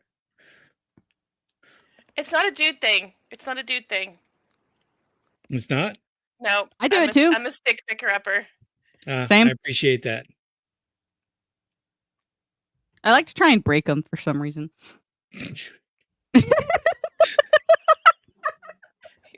I'm always given a hard time because my assistants, I will be there with the kids and I'll have my stick and they'll have their stick and we'll be banging on the playscape equipment.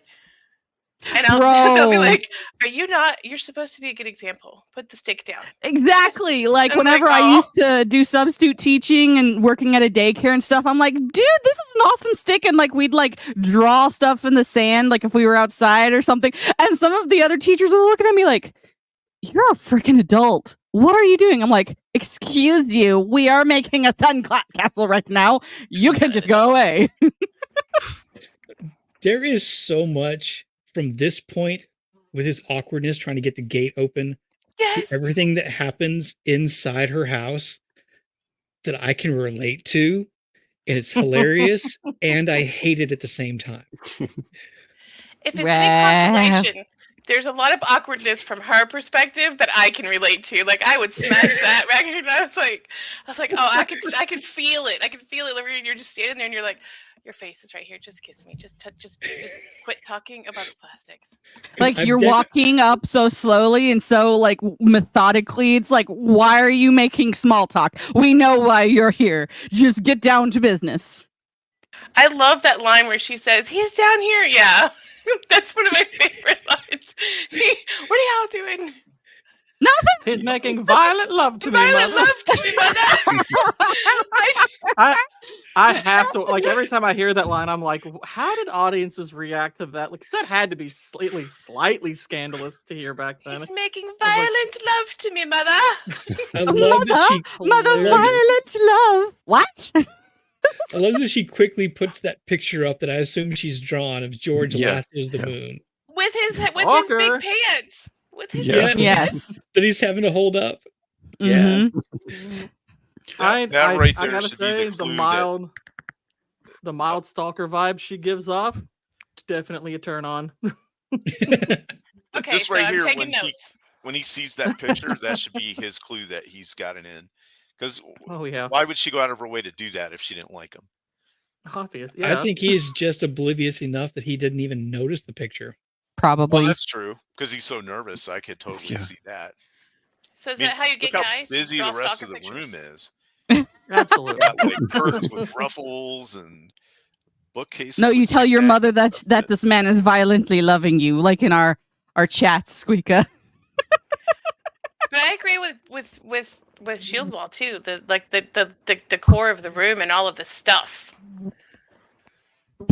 Yeah, look how busy. I mean, you got a lampshade with frilly things on it. You got little covers for your chair. You know, there's just stuff everywhere. Reminds me of like an aunt of mine, or like a great aunt of mine. Right. Like whenever we went to visit her, like one time, and I'm just like, there's so many things. Everything is crammed with knickknacks, and this was before the era of open concept. So this Mhm. first floor might have like 6 rooms on it.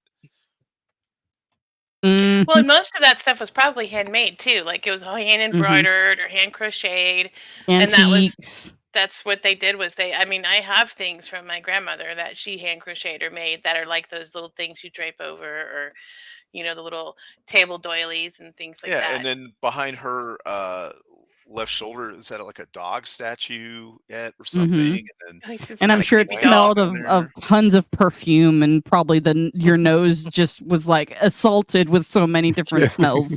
It's a Either I combination of get either perfume and that or like mothballs. potpourri. Yeah. Oh, yeah. And it's funny. She starts singing the song. He's like, "What? Are you okay?" Are you okay, dear? I'm singing. What do you mean? Am I okay? Look, I'm pretty dense, but I don't think I'm that dense of him right there when she starts singing.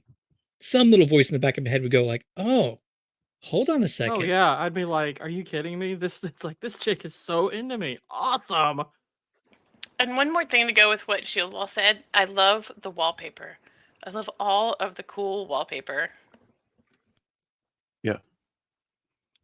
I'd just be worried that, like, after looking at the wallpaper for a long, extended periods of time, that it would feel like the room is starting to close in because of all of the busyness.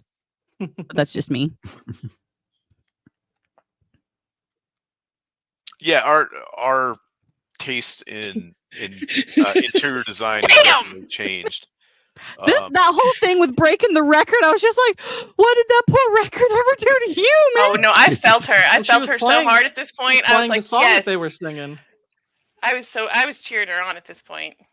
Yeah, it was playing the song they were singing together. So yeah, she was hurt. I was like, yeah, I get it. I was like, it's okay, Donna. I wouldn't have hurt you. Yeah, and he forgets his hat and has to come back in.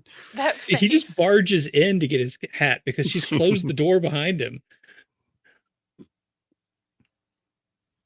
It's like at this point he's an intruder. And then she plays the, "Oh, it's this guy on the phone" thing to get him kind of interested. And then it kind of Yeah. backfires on her because the guy wants to talk to him about business. Basically, the is only old using her phones. as a, like, kind of a, to convince him to kind of invest in things. This part was agonizingly hard to watch. Yeah. Don't stand so close to me. It would No, be can't agonizing if walk she there. didn't look so good. To me. I'm serious. I was watching the scene. I was like, gosh, she's so good looking. Oh man, Hmm. she is lovely. Like, George, what's wrong with you? Same. Why are you so dense? Yes. There's so many emotions. I Like, mean, if I looked that hot, come on now. And like the all their yearning, they emotions both are- like have such hardcore yearning eyes. Like, bruh, it's the only way she could make it more obvious for you is if she had a neon sign above her head saying, "Take me now." She made him a sign. She drew him. I mean, she made stalker did. No, pictures. it wasn't flashing neon. It needed to be flashing neon, apparently. Yeah. Maybe her breath just stinks and he can't commit because he's worried about the end result. Everyone's breath stank probably back then. That's true. Dude, I'd then forgive I would it. just slap her with some gum and be like, "That's it. We're doing this." All right, dear, I've got you the gum. Now it's time to. I Oh think my God, God, it's it was a because, beater. it's because he knows that, especially back then, that if he goes like any farther than this, basically they have to get married. You know what I mean? Like, Yeah. back then you just didn't randomly do this kind of Well, stuff. he's got conflicting thoughts. Right. He wants to leave town. He wants to go, but he likes her and wants to stay. But he knows if he marries her, the rest of his dreams are just gone. That's it. Yeah, this really, this is kind of, other than, the ending, this is the next most pivotal moment in the entire thing. And I think they do a really good job showing him kind of wrestling with that. Right. It's like, Yeah, I love the mother's reaction. She's like, Oh. But what about Sam?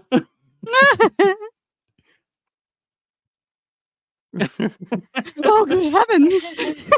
They're really doing the violent love. See, Brown again, chicken, brown. I love the architecture, the old stairwells, the way the doors are made. Like, Yeah. I mean, the layups.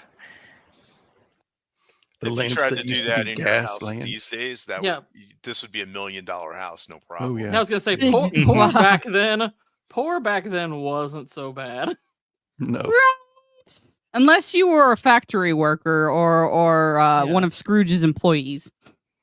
Yeah. Yes. If you're like a coal miner, okay, it sucks, but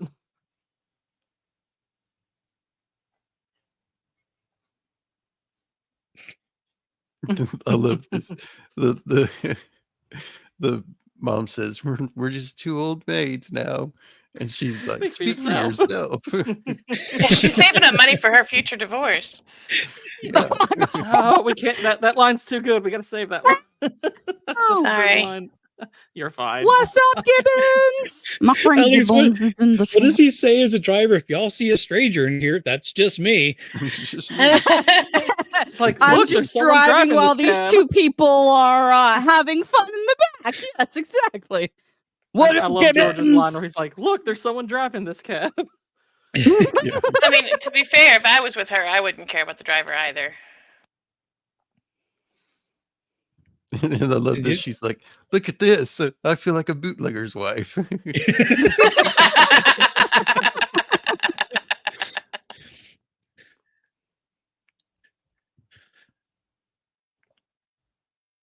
It's like every time he's about to leave town, something happens. It's Oh, like, I know. This is another one of those scenes that Poor I was like, man. "You're leaving." I was like, no, no, no, no. Again, I stood from the couch. I was like, don't you dare. Don't you dare do this to me, movie. You know what this honestly, you know what this movie kind of reminds me of in a way? It kind of reminds me of the Truman Show a little bit. Because part of the premise of that movie is every time he wants to leave, something, he gets pulled back in because they're, it's confining him. I mean, obviously the reasoning is very different, but I kind of feel like there are some similarities in those movies that some inspiration was taken from this. and then this run on the bank that Potter orchestrated. I'm guessing. He would be Voldemort's favorite Potter. Mm-hmm. Well, but I don't know if Potter did it because this was something that happened at the time. I mean, there was Yeah. a lot of banks doing this. So I don't know if he Yeah, because necessarily this started was it or. pre-war. I could see him doing it though. Mm-hmm. Mm-hmm. Oh, I I mean, could too. I'm sure that he would have Absolutely. manipulated to benefit himself at the cost of others. Mm-hmm. Exactly. Yeah, this was definitely pre-FDIC insured. Yeah. Which is the whole reason they came up with that process in the first place, was to specifically prevent this kind of thing from happening. So they basically have to stay open to the end of the day and fulfill their customers' requests, or he's foreclosing, for lack of a better word, on their debt. Mm-hmm. Yeah. In his crazy opulent house. Blech. I mean, look at this. He's got statues of Napoleon everywhere. And himself above the And mantle. and himself. I bet wonder all what those he little thinks of statues are himself. Well, honestly, I wonder mean, what he there's almost every house has a picture of the man of the house in it. That's pretty common throughout. It's just his obviously is very different. I mean, he's got the really nice frame, kind of the oval shape in it. So there's nothing basic about it. Over the fireplace, it's very luxurious. There's this statue in the corner looking away, and I would be like, this came on. I'm like, yeah, girl, me too. I wouldn't watch that either. I tell you, I talk to the movies. Like, he is such a just classic villain. You love to hate him because he's just a bad guy. Yeah. Evil. He fits that classical archetype, especially for the time, of just kind of a money miser. Mm-hmm. Yeah. Especially during the Great Depression, that was a very popular thing to hate. Yeah, But there's all no these real statues and stuff are like power. He's power hungry. Plus, he's got that ornate back to his wheelchair, which can't be comfortable. Well, and Yeah. he's got the newer phone. He's got the fancy phone. Yeah, He's got like he the does. iPhone 12 or something right there. Right? It's got the one with the two, like the Yeah. receiver and the mouthpiece in one set. It's like, this is my iPhone. iPhone, what, 0? He's got iPhone iPhone BC. negative. Oh, Uncle Billy, I love you. Yeah, I think Pop said that scene is roughly set around the 1929 stock market crash. The because I tried to look up the timeline for this film, and there's nothing really official that I can find. But some reports say that they got married around 1932, so it might have been at the point where some of the more rural areas are starting to feel the bigger banks collapsing as it kind of cascades down the ranks. They do make mention later in the movie about this, this being around the Depression, because I think they Right. say something about coming out of the Depression together. I mean, that's what the war did basically. Is the war brought kick-started at the it way brought out. industry that didn't exist before, which kind of kick-started things.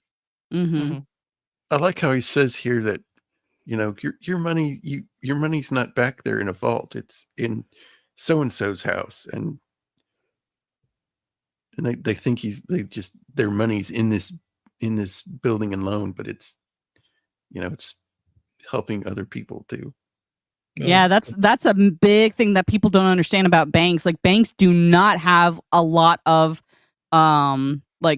liquidation, like liquidable assets, like in the vaults. Like, it's right. They invest a lot of their money in things. They put it in different housing projects, different construction things. Like, it's not just all sitting there in a vault. It's tied up in loans that they give out to other people. So they take portions of everyone's money and then use that to loan to other people. That's how they stay in business. It's not just a room where they keep their money. You know what I mean? You just get a safe for your house if you want to do that. But right. Yeah. So at any one time, if you go and try to get your money out, they might only have 10% of what they actually, you know what I mean, would owe you or whatever in their vault. So I forget exactly how much it was. Like, what, $2,000 they had on cash that he starts handing out. Yeah. I just had to do it because I did it last time. That's nearly $45,000 that he was taking on his honeymoon in today's money. Right. Yeah. That his wife just volunteers to hand over to keep the business afloat. Ouch. I like that. 1750. 1750. Yeah, he gets it like, oh, bless you. Do you have 50 cents? Well, the other thing is, I don't think a lot of these people had that much money in there. If 45,000 is going to cover it all, you know what I mean? Well, I mean, this is a poor rural area. Right. I don't think the whole of his money that he had on him would have covered everybody. That's why he was like, I just want you to tell me what you need right now. Right. Because that first guy comes up, says, I need 275. It's like, I just need to know what 242. Thank you. I just need to know what you need to get until everything's okay. He's like, I need this. And then when he gets it, he goes, that should clear out my account. So he wasn't doing that. And that's why he was, you see George so appreciative of everybody else that came up and just said, just $20, just $17.50. By the way, did y'all watch the Waltons? No. The TV show with John Boy? Yes. That's the grandma. Is it? That lady that wanted 1750. Oh. She's she's a lot younger. Okay. That is her. Yeah. Yeah, she was good in that. Yep. Yeah. Then she had a stroke and they kept her on the show. Yeah, that was cool. Yeah. The stroke wasn't cool, but it was cool that they let her be on there. I like this celebration. This clock. They're counting down the last couple minutes and celebrating having $2 left. Yeah, Mama that they can put in the safe to reproduce. And there's that line, I wish they were rabbits. Right? You and me both. Right? He's like, where's my wife? Where's my wife? And she's like, okay, hang on. I typed that out too because I liked it. Like somebody's telling you he's got to call. No, it's Mrs. Bailey. I don't want Mrs. Bailey. I want my wife, Mrs. Bailey. Oh, that's my wife. Here, I'll take it in here.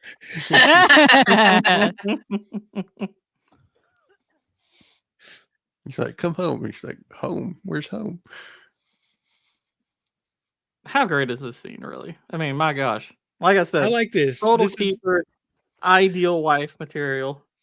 I love this scene because this is something I would do. It's so cheesy, and I'm like, yes, this is to see this in a film, like, and have this, like, I'm like, more people need to do this. This is so amazing. Well, and It's this so is cute. foreshadowing to what we're going to see from later on when the community rallies together to help him.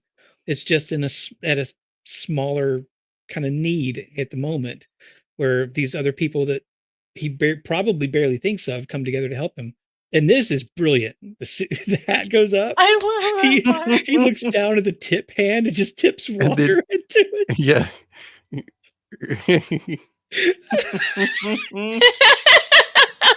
I watched that scene like 3 or 4 times. It's like, you want my money? This is all I got, sir. I love this. He looks around the old house. I love it when he looks in the bedroom. He's like, whoa.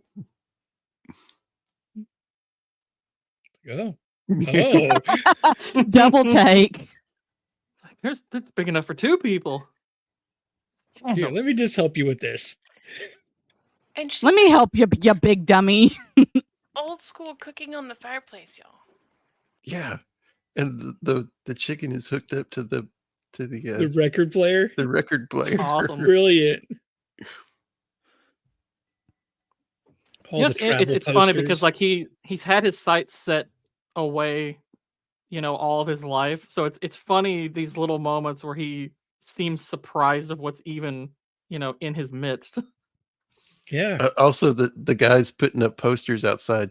The one guy pulls out a liver pill poster. He's like, not that one. Ingenuity at its finest. Yes. Yeah, that was Bert and Ernie, right? Yep. Right. Yeah. Which apparently was, at least according to some, was only a coincidence that this Muppets were called that. I don't Not buy actually it. not actually a callback, but supposedly. I Oh, love and then they this start part. singing when the record runs out. Yeah. I love the part where he smooches him on the head. Yeah. All right. Now hold on a second, honey. I gotta stick my head out this window and tell Bert and Ernie to go home so they don't hear our Go violent away. lovemaking. Violent. Oh my. Her words, not mine. Fellows, you need to close your ears. I have chosen violence. See, I love this. This is one of my favorite parts. Mwah! I love this part. That's actually a very Marx Brother exchange right there. If you're Yeah, familiar it with is. Marx Oh, yeah. Brothers, that's like Harpo and Definitely. Chico perfectly. I love the Marx Brothers. Yeah, this whole scene is great. This moving this guy to If you ever his do new duck house. soup on this channel, Jacob, let me know. Duck soup. Yeah, great. Probably the best Marx Brothers movies. Yes. It's hilarious. I haven't seen that one. Is it sad? No. It's No. Marx Brothers movies are like Monty Python movies. They're just I love zany. Monty Python. Hilarious. They're just pure zaniness, physical comedy, outstanding one-liners. They're amazing. I It love was this whole thing they say here with the bread and the salt and wine. I thought it was cool. Mhm. Yeah, you It's better like be bread, careful. this house may never go hungry, salt, so your life may Have have flavor, and wine. I forget, because as soon as the wine Stop hits, whining. my brain goes. I don't know. flavor. Yeah, well, they better be careful. Nobody in that crowd is a vampire because they just invited Right? Hey, I if do there think it's is, you funny gotta weed 'em though, out. because Plus you it's see daytime. you see a goat earlier, then you see one of like a Beverly Hillbillies like style truck loaded up with everything moving into the suburbs. They didn't have Right, hoes right. back then. What They the didn't have wine HOAs. is, may joy and prosperity be forever or something. in There the we South. go. Man, I need to go back and watch some Beverly Hillbillies. It's been too long. It's good stuff. Go swim in the concrete pool or the Mhm. concrete pond. Yeah, this guy's. You're talking about. Look at all these new houses, affordable houses that people are building. The butler guy looks like Lurch from the Addams Family. He does. He's His probably shorter gonna get brother. blood clots in his leg for standing behind the chair all the time.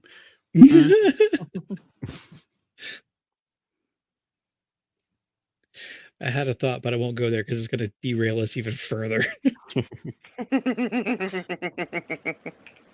I like this guy's like, this smart young man is gonna try and get a job from George Bailey.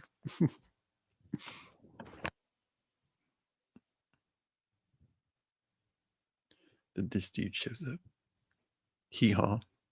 Oh, the Sam. hee-haw guy.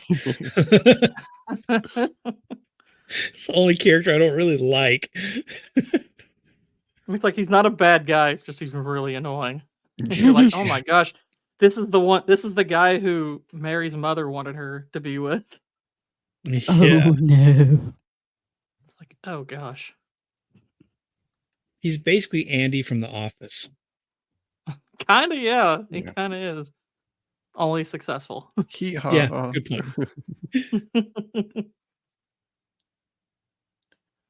And he's in the nice car because he's like researching plastics and things. Mm-hmm. And plastics are going to be the next big thing. Yeah, that was By a the little way, thing. I you almost know, missed it that car and in their one car. of the byproducts they got from producing plastic, or in the process of inventing plastic, they made up super glue. Mm. I feel like I've heard that somewhere. It's like It's a great for failed sticking experiment. or for gluing up wounds. Yeah. Mm-hmm. Have a scar on my hand from where we had to super glue because I cut my hand open. Yeah. Well, you shouldn't have done that. And then he goes I was back and looks young. at his. I love it. Super He's glue would looking be at my hero watching name. He's watching the nice fancy car drive away, and he looks back at his car. It's like, Yeah, it's a little thing. It's easy to miss until the kick. Then it's kind of like, oh, okay. yeah. Oh, and then this tries to goad him into.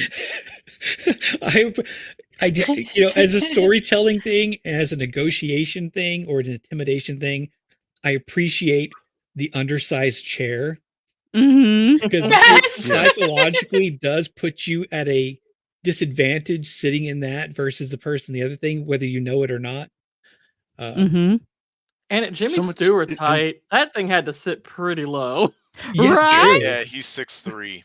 So Yeah. Oh man. And we've seen him Yeah. in crowds in this film too, and everybody else on set must have been 5'6" or less, because he was head and shoulders above everybody, almost literally. Mm-hmm. And something else to point out here: the skull. I didn't notice Oh. that. It's like Mr. Potter would like to see you dead. He's also got like an old fashioned, like a limbic, like an apothecary and a limbic for like getting potions and things put together. Yeah. He's just evil.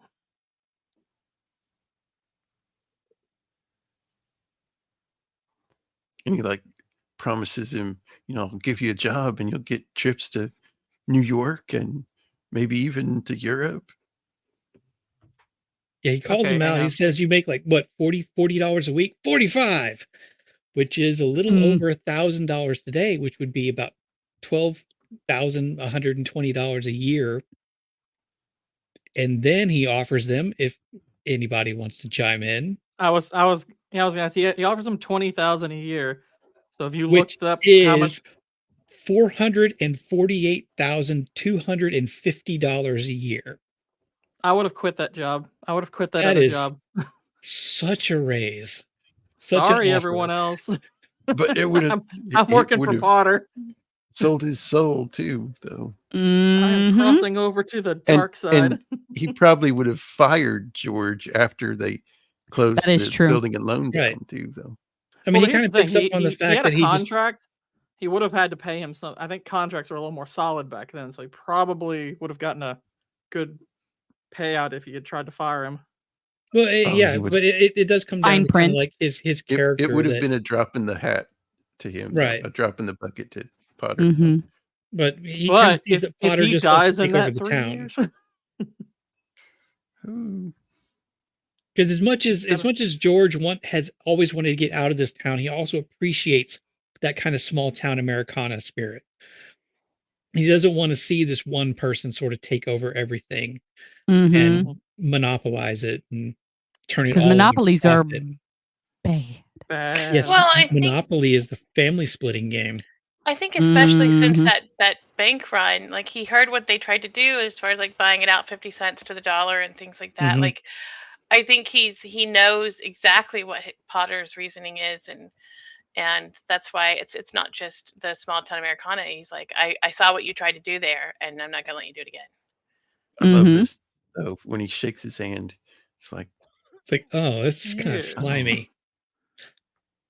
Cthulhu slimy. Mm, Yeah, Probably. because probably. he tells him to go home, talk to his wife about it, and then he thinks he's like, I don't need to talk to anybody about this. Nah, screw you, buddy. It's like, How "Man, Finn, I slimy can was change his the hand rules." for him to be able to shake his hand and be like, ah? Yeah. Just Well, he's a slimy greedy enough old to man. lose It's his probably hair. sweaty and gross. Like, blah. Cold That's and true. clammy.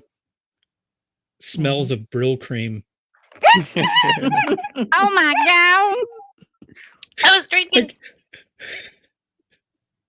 I can't believe anybody actually knew what Brill cream was. They You're still so make mean. it. They still make it. I used to use it. Yeah, it's true. Let it be known. This is the stream where Beard accidentally killed Squeak Mouse. Oh my god, I can't drink anything. That was just water, thankfully. Oh. Yeah, at one point, as he's storming out of the office, he looks like he's about to throw down the cigar, but he looks at it, and goes, "No, this is a nice cigar," and he takes it with him. I can appreciate that. You never throw down a nice cigar, even if it was given to you out of malice. There are non-smokers in Africa. We can't let this go to waste. And then he smokes it angrily. It's right. Been there. And there's the artwork on the wall. Oh, I missed that Aw. the first time. I like this part. She like subtly drops that she has a baby. Is it a boy or a girl? And she just nods. Mm-hmm. Yep. Like, oh my gosh. What's funny about that is my friends. That's one of my habits that I have that my friends hate. Is they'll ask me yes or no questions like that, and I'll be like yes, not yes or no, but they'll give me choices, and I'll just say yes, and they're like no, pick one of them, and I'm like yes. See, So I what I was do like, to people is same if they ask girl. me a yes or no, I just say yes every single time, and then I tell them I'm just saying yes every single time, and they'll never know if I'm lying or not. No, I didn't mean like yes or no, but like when they give me a choice, like a thing, Yes. this or that, I'm like yes. That's why I was like, I feel you, girl. That's my thing too. So the frame where he has his second kid, his daughter, and his son is like standing there off to the side, that kid has a face on him. We probably skipped over it because that whole sequence is like 5 seconds. I don't know what it is about. I don't know. It's not worth actually going for to get you flagged or anything, Jacob. It's just this like Public domain. It's toddler fine. kid just Public staring domain. down, like right there. He's like, oh, Immediately. Like, what's that you have Why? there? What is that? That's how a cat looks at a baby when you bring him home. It's like, that's my replacement, is it? Yeah. Oh my. Reminds me of King Kong.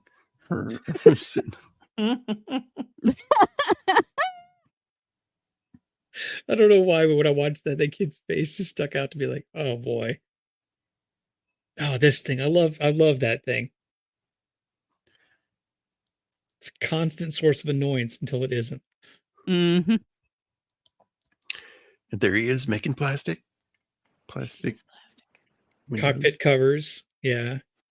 Yeah, he goes through like the cop and the taxi driver got drafted, the cop got wounded.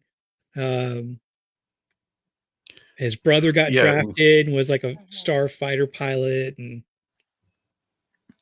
the Potter's like the guy to make sure that they're getting the top quality people, and he's like marking everybody A+.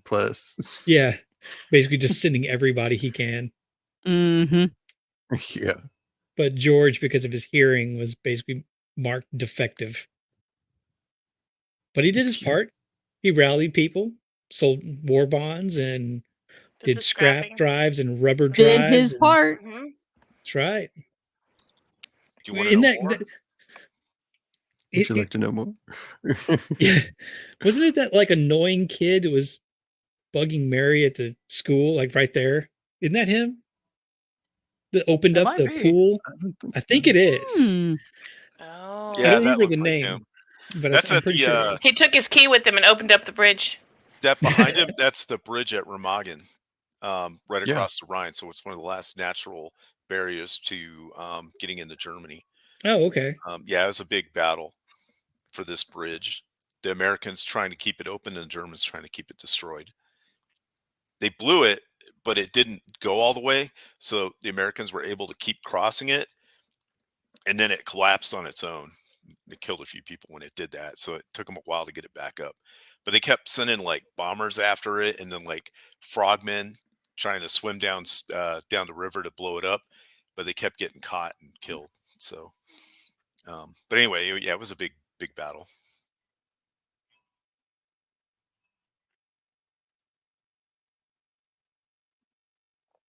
I mean, I know it doesn't really play a ton into this story, but it is kind of weird to see the entirety of World War II just kind of glossed over. Like it's not actually a story point in this story. The fact that his brother's a hero kind of plays in a little bit later on, but otherwise it's just time passing. Right. But that's how it is when you're like at home. While all Right. that's going on, you know. It is kind of unusual because usually when a movie bothers to put the war in, even if it's kind of an aside, they try to put emphasis on it. Well, I But think too, here, it's not just. Oh, sorry. no, go ahead. I was just going to add that I don't think it's necessarily just for the plot point of Harry. I think it's also to emphasize the aloneness that George feels because Yeah, that's he's a good the point. only one left out, and I think it's to add to that growing burden he has of feeling inadequate. Yeah, I Right. agree. I don't think it's necessarily because it's just glossing over it for the sake of glossing over it. I do think it plays part of the story, but It was a just big historically, as us watching films, it just feels weird to see that being like basically a 30-second blurb. Mm-hmm. it was a big deal back then if you couldn't go. Like you had to have Yeah. a really good reason or people would call you out on it. And there were people that were considered 4F, which is if you couldn't go, that it affected them so badly that they were like offing themselves Mm-hmm. from the shame of not being able to go. So it was big for that to happen, especially with all the stuff that's happened to him. Like every time he wanted to go do something that he thought was important, he got turned back on it. Mhm. So, And yeah. they were sent off to a world scene. They were out in the world that he didn't know Mhm. That's a about. good Right. point. I didn't even Right. think about that. Yeah, so many people got to go to Europe or Asia. They never would have been able to go otherwise. Right. And I Yes, think that's why exactly. they emphasized that this one went to North Africa, this one went to Germany, this one flew over France, and I think that's why they emphasized the different locations as well. Mm-hmm. Yeah, I missed that. Good point.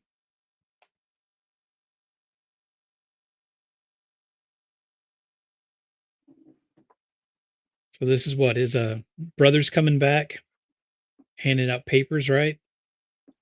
Right. So his brother was a Navy fighter pilot, and he shot down a kamikaze plane that was going to hit a troop transport. So he saved, like 2,000 people that were on this thing. So he's a big hero. Matter of fact, I think he gets the Congressional Medal of Honor for it, Yeah. which is Mhm. Yeah, huge. that's right.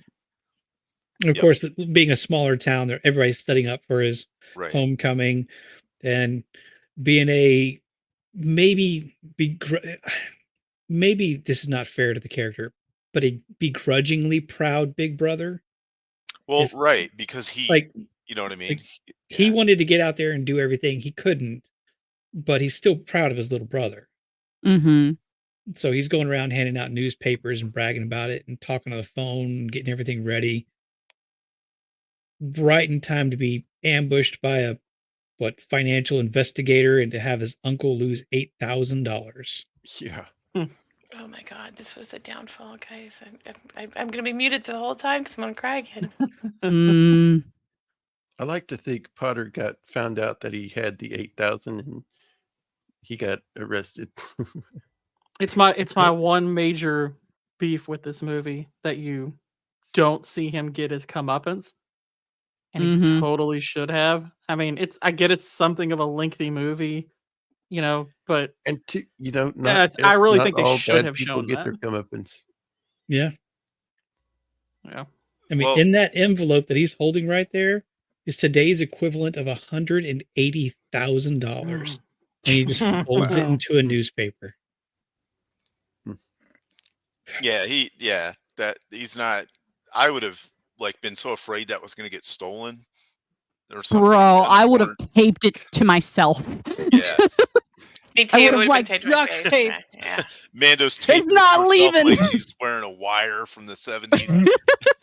I mean, it could be $8,000 in today's money, and I would still do the same thing. Yeah, $8,000 is Jaws of life. It's still in a bag, handcuffed to my arm. So I was reading a thing about that particular part where Potter gets away with it, and apparently they looked for that kind of stuff back then. There were sensors and things that would look for that kind of stuff, and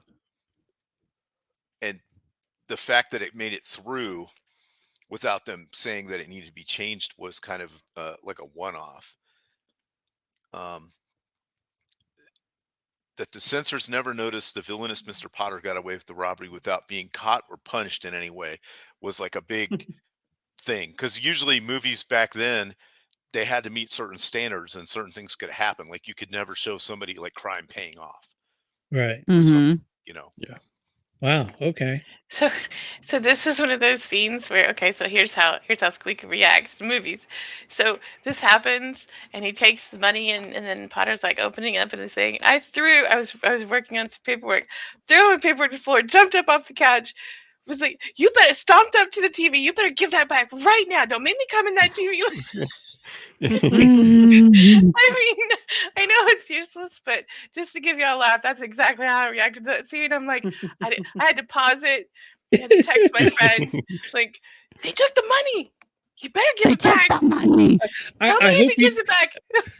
I hope you take this in the best way. And one of the reasons why you're on a stream with us is you are a treasure when it comes to your reactions on things. Yes. 100%. Appreciate them. I'm just weird. But I was immediately texting. I was like, my poor friend, I had this friend that had watched it and I was texting back and forth. And it's every now and then all caps, oh no, Uncle Billy lost some money. That Potter person. It was not nicer. It was not as nicely said. Some people yell at the screen when their football team is losing on Sunday. Squeaky yells at the screen when Uncle Billy loses the money. Well, no, I was texting my friend. I was like, no, tell me he finds it. And then I was like, Potter's not giving the money back. Tell me. This just goes to show you never give anybody named Uncle Billy a bunch of money to carry around. Especially when he's not having to tie a whole bunch of strings to his fingers to remember things. Yeah. Well, when he's wearing his scarf like that and his hat like that, he does not have his stuff together. This whole from this point forward was the onslaught of texts to my friend of the whole movie. Do you just trust me, Squeaks? Just trust me. You got to do. Watch it, this is the point onward that I kind of remember the most from, and I think that's probably true for most people. This is the most memorable and emotional, impactful part of the film. Everything else is leading up to this, getting you to know the people and to feel for them and to be friends with them and want the best for them right before the floor falls out from under them, no pun intended, considering the pool scene. It's just everything up until this point for the first like hour and a half of this film is basically set up to make you feel awful for this, how this person, that everything this person's going through. Oh, I felt awful. Thanks, Jacob. I felt so awful. Oh no. I was Nobody bawling. before has ever come on to Jacob's stream and being angry at him. This is the first. I was so angry. I was like No, don't watching this, worry. like even in this scene, I'm like, this is all touching and all, but all I could do is I'm like, dude, and I'm like talking to the screen. I'm like, George, Billy's lost the money. George. So I Yeah, don't I knew remember exactly what he's doing here. He's and he trying to help kisses- her out platonically, but Yeah. she kisses him, and it kind of starts a rumor. Yeah. Yeah. It leaves lipstick on him too. Yeah. All lipstick back there and left a lot of marks. Yeah. I was about to say, yeah, it's lead. He left the lead lipstick on him. That's what made us guys dumb, right? You just left lead on her, so he absorbed it and got Yeah. dumb. That's what Yeah, happened. sure. Blame the lipstick. It's good. That's cool. Mhm. I'm just gonna leave that right there. I know how dumb I am. You don't have to tell me.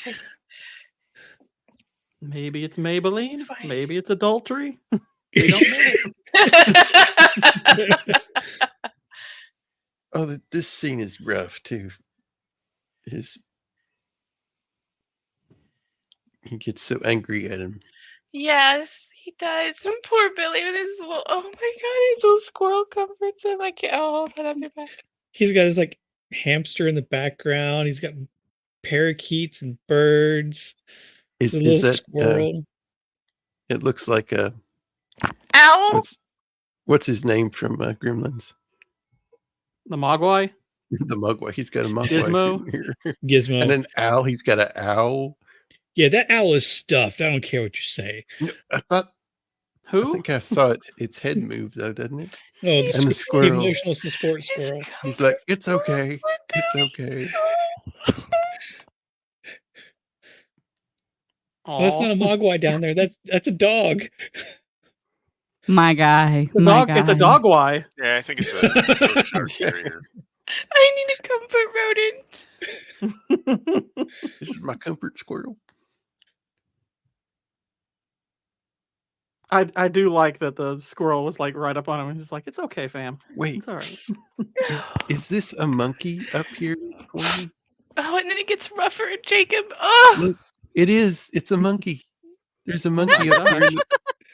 This man's having an emotional breakdown, and you look over. Oh, a monkey. I mean, it is. It is especially like kind of sad. The He has so many risk of, comfort like- animals. like It's like a whole wrecking menagerie. Squeaka even more is somebody with that many animals, and we never see his wife. How long has he been alone? And those are his family. Yeah. no, don't tell me that. Oh my god, I didn't think about that. I almost didn't say it because I didn't want to upset you more, but god damn, that really hit you in the gut. Language. Oh, come on. He's happy with all his animals. Animals are great. No, he's not. You don't have that many animals if you're happy. Ask any cat lady. Oh god. It's okay. It's not okay. You're so mean. I lived across the street from a woman who had way more pets than this guy. No joke. Like, way more. She wasn't nice. And then he comes home and he's all hurt and he's trying to love on his kids and oh, poor George. I gotta ask, was this kid trying to make a scary noise with the Santa mask? That kind of legitimately He was saying, confused me. excuse me. He was saying, excuse me, because he burped. Was he? Yeah. Well, I mean, later on, but right here, he's just kind of like holding up, going, "Arr, arr, arr, arr, arr." Probably. That's Santa says, "Ho, ho, ho, ho." You dumb little boy. This is Right. he's playing Santa's helper who counts your social credit score. Oh, okay. Oh, okay. Yeah, but she This one gets this is when she cool. realizes that something's wrong. Something bad's going on.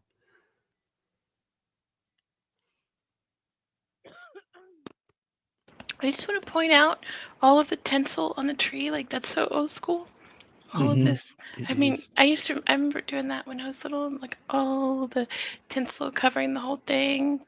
They used to Yeah. really overdo it back then. That's way too much tinsel. Also, it's highly flammable. Yep. Flammable.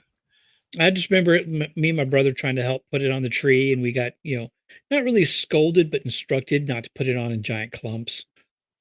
Yeah, you got to I spread it wonder out. Throw it at the tree. We would It's a have learning process. tinsel. Have tinsel That's what fights. kids do. That's right. Throw it at one another like snowball fights, because we don't have snow down here in the Yeah, and then it got caught in a tinsel vacuum fight. cleaner and jammed it all up. This is when he really starts like looking like he has aged a bunch. Yeah. And I don't know exactly what makeup trick or hairstyle trick that they did, even between this and the previous like 2 scenes. But in the course of a couple scenes, he looks like he ages about 20 years. I mean, it's I really would good too for if I lost that storytelling. much money. Yeah. It is really good for storytelling because it shows that he's just suddenly carrying a whole lot more of a burden than he thought he was previously. Mm-hmm. I mean, he was close to the end of his rope. I'd say and this is the end. Yeah, this he's ju- basically that- at the end of it. I mean, it's yeah, like, this is the end. I mean, because So you you think don't about want- like all the self-sacrifice that he's done, everything that's pulled him back versus everything he wanted, and now this. I mean, he's probably feeling like this is my reward for it, and it's, he's looking at his family. He's like, it's like they're gonna suffer. It's like all his efforts to keep this afloat. Fix the flower. Oh my god. Yeah. I'm just kidding. I can't. I mean, whether he's at a low point or not, this is a very dad move. Yeah. Let's be honest. Okay. Take the flower out of sight, stick the petals in the pocket, and be like, I fixed it. There you go. I mean, because you can look at it 2 different ways. He's doing, he's not in the right state of mind to handle this situation and handle his daughter like a proper dad. So he's just doing it to, be done with it. But in a way, it's mirroring the also- other way that things have been fixed. Is kind of the way he had to help people at this bank was kind of pretending everything was fine. I mean, that's why. That's true. I mean, it's Which honestly, that's kind of the way- analogous. That's kind of a way even a good dad will often handle some things. It's like, I can't really fix this, but I'm going to make this better for you. Mm-hmm. Yeah, that's literally half of life, really. Mm-hmm. I love what he says. She's like, I'm not tired. I want to look at my flower. He's like, well, you go to sleep and you'll dream about your flower and it'll be a whole garden. Mm-hmm. I love It's not a that bad line. line. I It's not really a bad love that line. line.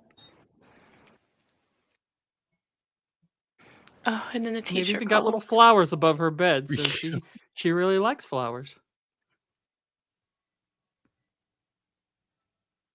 Now, I have to On top ask, of how many everything. people first saw this scene in Home Alone 2 in Spanish?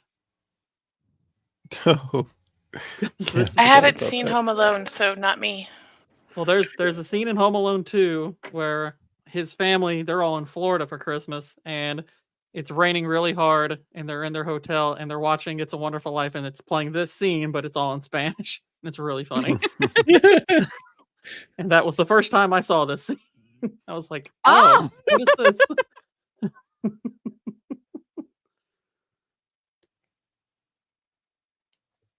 Yeah, and then the teacher's husband gets involved and he's like, I'm gonna punch you. Some of his lines that he gives here are pretty dang funny, though. Like, it's her husband. Yeah. Oh, that will tell you what I really It's not think of her. It's not a phone conversation I haven't heard before as a teacher. Some of those you just can't avoid, huh? No. Yeah, my dad's a teacher.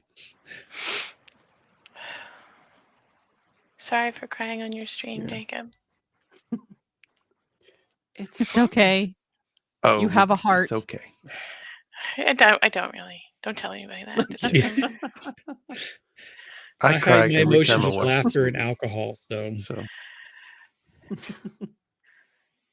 yeah, And this he kicks over what I assume is a project that he's been working on, because he always wanted to build things, wanted to build he infrastructure tries and to buildings. apologize, and then he just Yeah, I mean, and yeah, it's like that he's isn't kicking just his dreams. Yeah. if that isn't just part of the human condition, where you just reach a point where you can't help but destroy what you were trying to go for, and you have no recollection, or I guess regard rather, to who is around you to see it. So if you're a father and a family man, you might reach your breaking point when the people around you who you would never want to see you like that are around you. That's just part of being human Everyone has a sometimes. breaking point. Yeah. Mine is this movie. Jacob, Squeak is never coming back. Why'd you do this? Ah. I like the fact too that like even without knowing the ending of this movie, the way that she wasn't violently mad at him. She wasn't angry. Like she was protective, but you could tell in her facial expressions that she was thinking, and she was like, I've got to find a way to help him and save him, and how devoted she is to him. Yeah, she was protective of the kids, but also like sad for him. Like, And because she like understands whatever has set, like, broken, like, whatever the straw that broke the camel's back is, it's got to be bad. yeah. And like we get right here, this loops us right back to the beginning of the film, where one of the kids say, "Should I pray for Daddy?" She said, "Yes." "Oh, should I too?" "Yes, you do it, and you do it as well." And then that's when we kind of get that opening crawl, where we hear the voices praying, and she's making calls to other people because she's worried about him.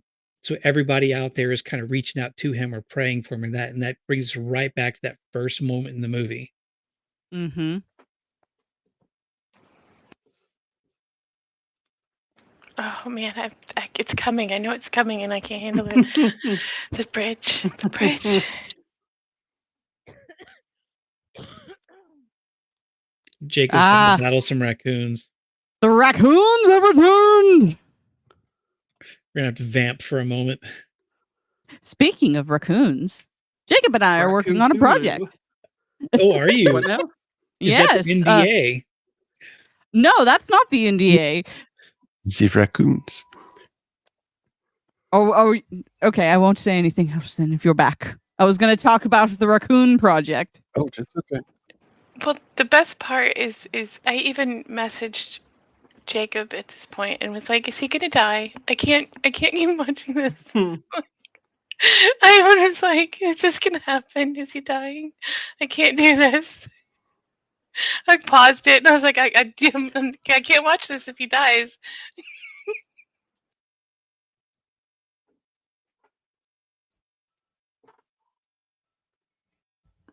Thankfully, it The didn't go happy there. ending. It's all good. I mean, it will be. It's not yet. Oh, the exchange from this point to the end of the And movie. then he the goes to exchange. Potter. It's like, He's the whole reason you're in this mess, even though you don't realize he's the whole reason you're in this mess, but he's the reason. Oh, I was screaming at the TV at this point. The same thing. I was screaming just that, Amanda. I was like, "Oh my god, give him his money! You blah blah blah blah blah blah." look at how the Napoleon statue is looking. Staring. It is It's just down at him. Oh, I didn't notice that. Mm-hmm. And Everyone, all of them are up higher than him and looking down at him. yeah, every single face in there, even the one that's made of stone, is just staring down. I didn't notice that.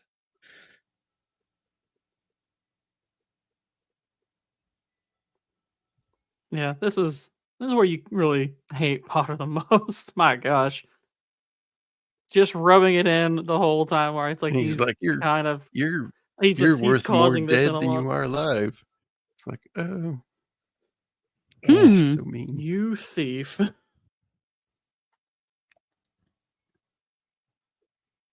Why does he have these Joaquin Phoenix statues?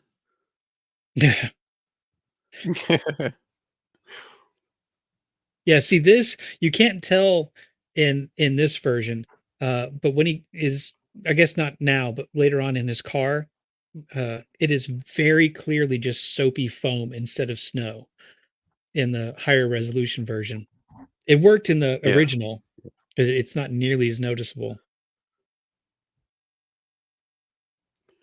This part here, he's like asking God for help. He even says he's at the end of his rope. I think he even says he doesn't even really know if he's listening or anything like that. He's like, I don't know if you're there, but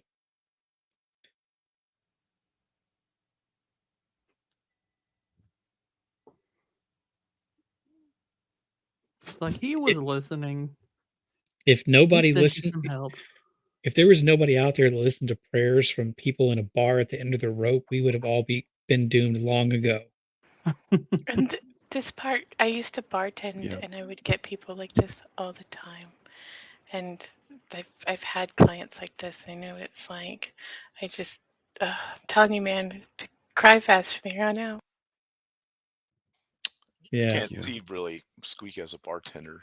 Just be like, one for you, one for me, one for you, one for me. No, you're not. One you're not shot allowed for to take- you, one shot for me, two wasn't allowed shots to for take drinks you. behind the bar.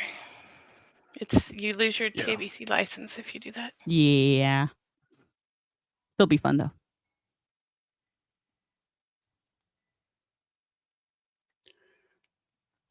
Oh, and this is the husband of the There's this. teacher. Yeah.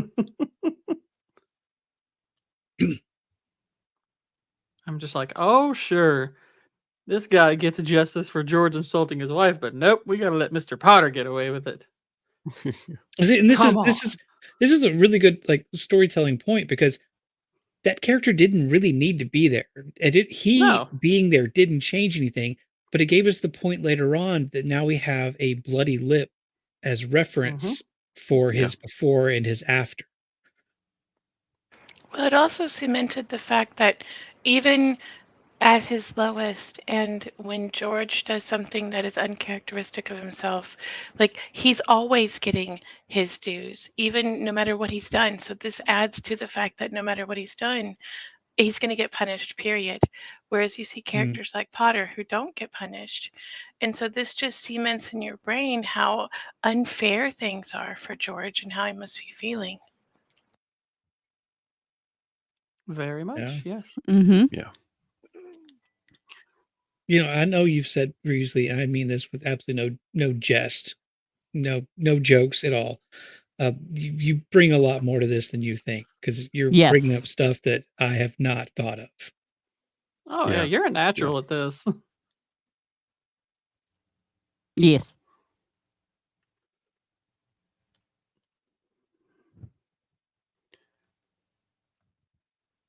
I'm a natural crybaby. Nah. You bring more to this than you think. Oh my god, he hit the tree. So that's Oh my so god, I sense. fucking.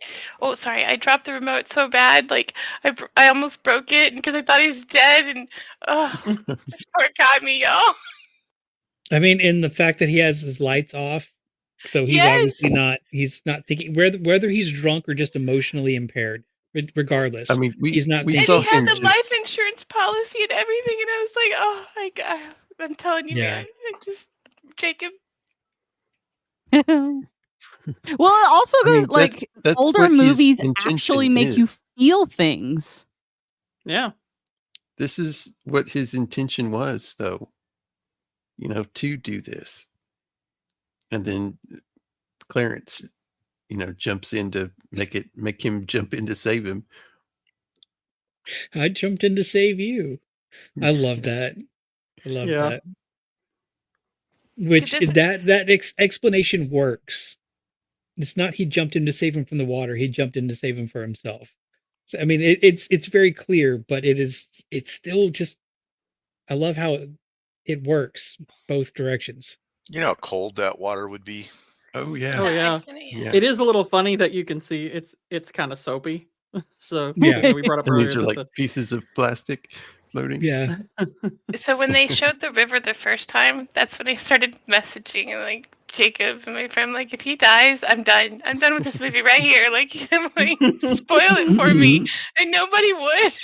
They were just like, hold on.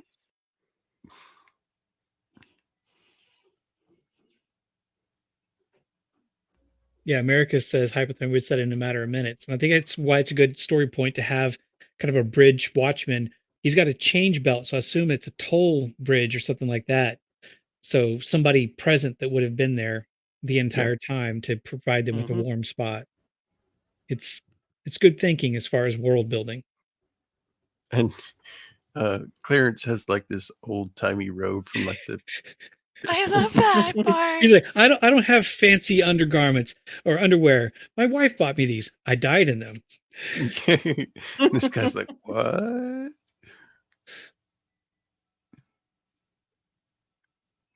And he mentioned he was like 200 plus years old, so he would have been from what, the 17th century? Yeah. At least. Yeah. Hey folks, Jan is in the chat. Jenna! What's up, Jenna? Jenna. Jenna! Hello! Jenna's He's thinking this guy's off his rocker. Mm-hmm.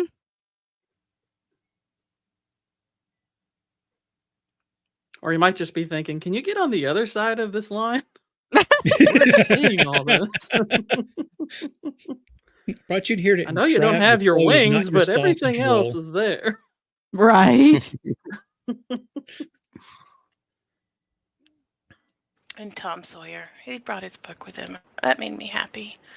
Yeah.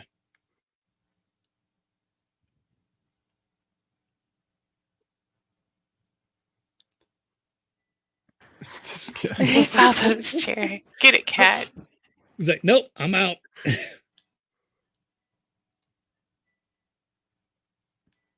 Oh yeah, I didn't notice that before. He's got one of those coin dispensers on his belt. Yeah, that's why I kind of assumed he was like a bridge. Yeah, toll bridge. Yep. I haven't seen one of those in a long time. I have seen them though. I'm old enough to have seen them before. At like a baseball game or whatever. I used to wear one when I was a car hop at Sonic. Roller skates and a We have changer. Sonic ballparks. Not too long ago, we had gas stations that they had attendants that would pump for you, and they wore those. Really? Wow. That used to be like up to recently like a law in New Jersey or something, right? That they I think it still is. So, yeah. Somebody had to pump your gas for you. Mm-hmm. Yeah. In Oregon too. Not they out still west. do that. You're lucky if there's anybody even in the store. It's all automated. Here it was totally optional, but in Oregon, and I had that happen, and this guy comes up and tries to pump my gas, and I almost tackled him because I'm like, what are you doing next to my car? Get away from me. But yeah, Oregon, it still happens in Oregon. That's kind of cool. I like this. He's like, he says he wishes he'd never been born. He's like, huh. The angel's like, all right. All right, that sounds like a good idea. Let's do that. Yeah, to me, this is the best part of the whole movie. No, now, this is I do like the fact that after he kind of says like, all right, we'll go with that, for a pretty good chunk of time, whenever the camera is on Jimmy Stewart, he's got his coffee mug up and you can't see if his lip is bloody or not until they point out that it's not anymore. So it kind of gives your brain a little bit of time to kind of separate from the reality that you knew before to the new one that we're going into now. Capper I was thinking, a good director. Watching this earlier, from when George comes to the bridge on, could be a Twilight Zone episode. Mm-hmm. I've thought that too. I've thought that as well. Yep, and it's about the same length as one of the shows. Yeah. It's like, oh, that's a good idea. See, this was another one of those times where I messaged my friend and I was like, because he told me it's going to get better, right? And then I'm like, you lied. Now George isn't even in the world. What kind of movie is this? I was like, that's it. I'm not watching the rest of it. I finished it. But... two things happen here. His lip stops bleeding, and he can hear in his bad ear. Yep. Mm-hmm. That's like, And Clarence just addresses it like, "Oh yeah, of course you can."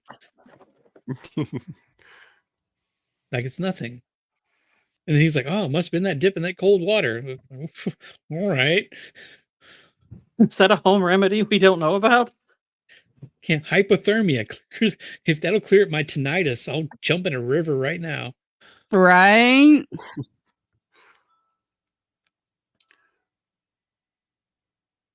and his Car's gone. Tree is undamaged. Guy doesn't know what happened. Yeah, the See, guy's this is like, something that we watch right now. This is getting to be a harder and harder storytelling trope, for lack of a better word, to pull off effectively.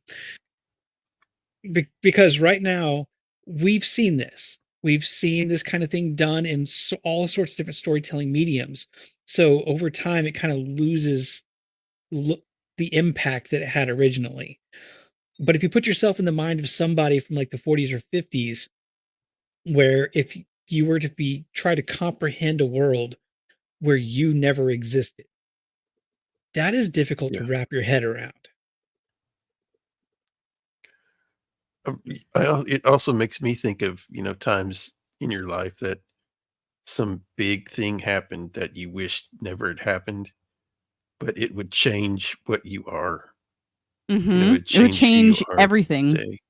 Like, how many of us don't have at least 1 to, let's admit it, 4 years of high school where we look at and go, man, I would have done things different? Well, Oh yeah. if you did, would you be the person you are now? See, Well, I often, because I have all these adopted siblings, I always think, gosh, if I had done stuff different and, had the knowledge I have now, then it's like, okay, maybe for me, the individual, some good things could happen. But what if that derails my parents from doing what they did? Now I might Right. not have the same siblings or the same number of them. And I happen to love my brothers and sisters very, very much. And I'm like, nah, I'm good. I'm good. Yeah. I mean, for is on the surface, as especially for most people that they watch this, it's just a lighthearted, feel good Christmas movie where you go through the story of somebody and you get to the resolution where everything kind of works out.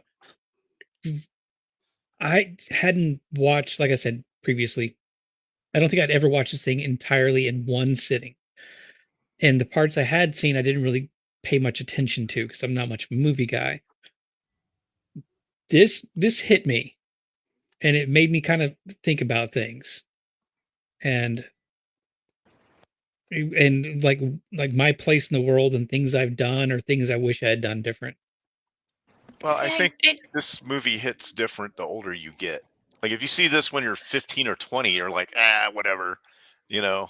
But That's a good point. if you see it when you're older, after you've had more experiences, more things that you've done that if you weren't around to do would affect people more widely. Come on, really, like if you're 15 years old and then suddenly you don't exist, what impact did you really have?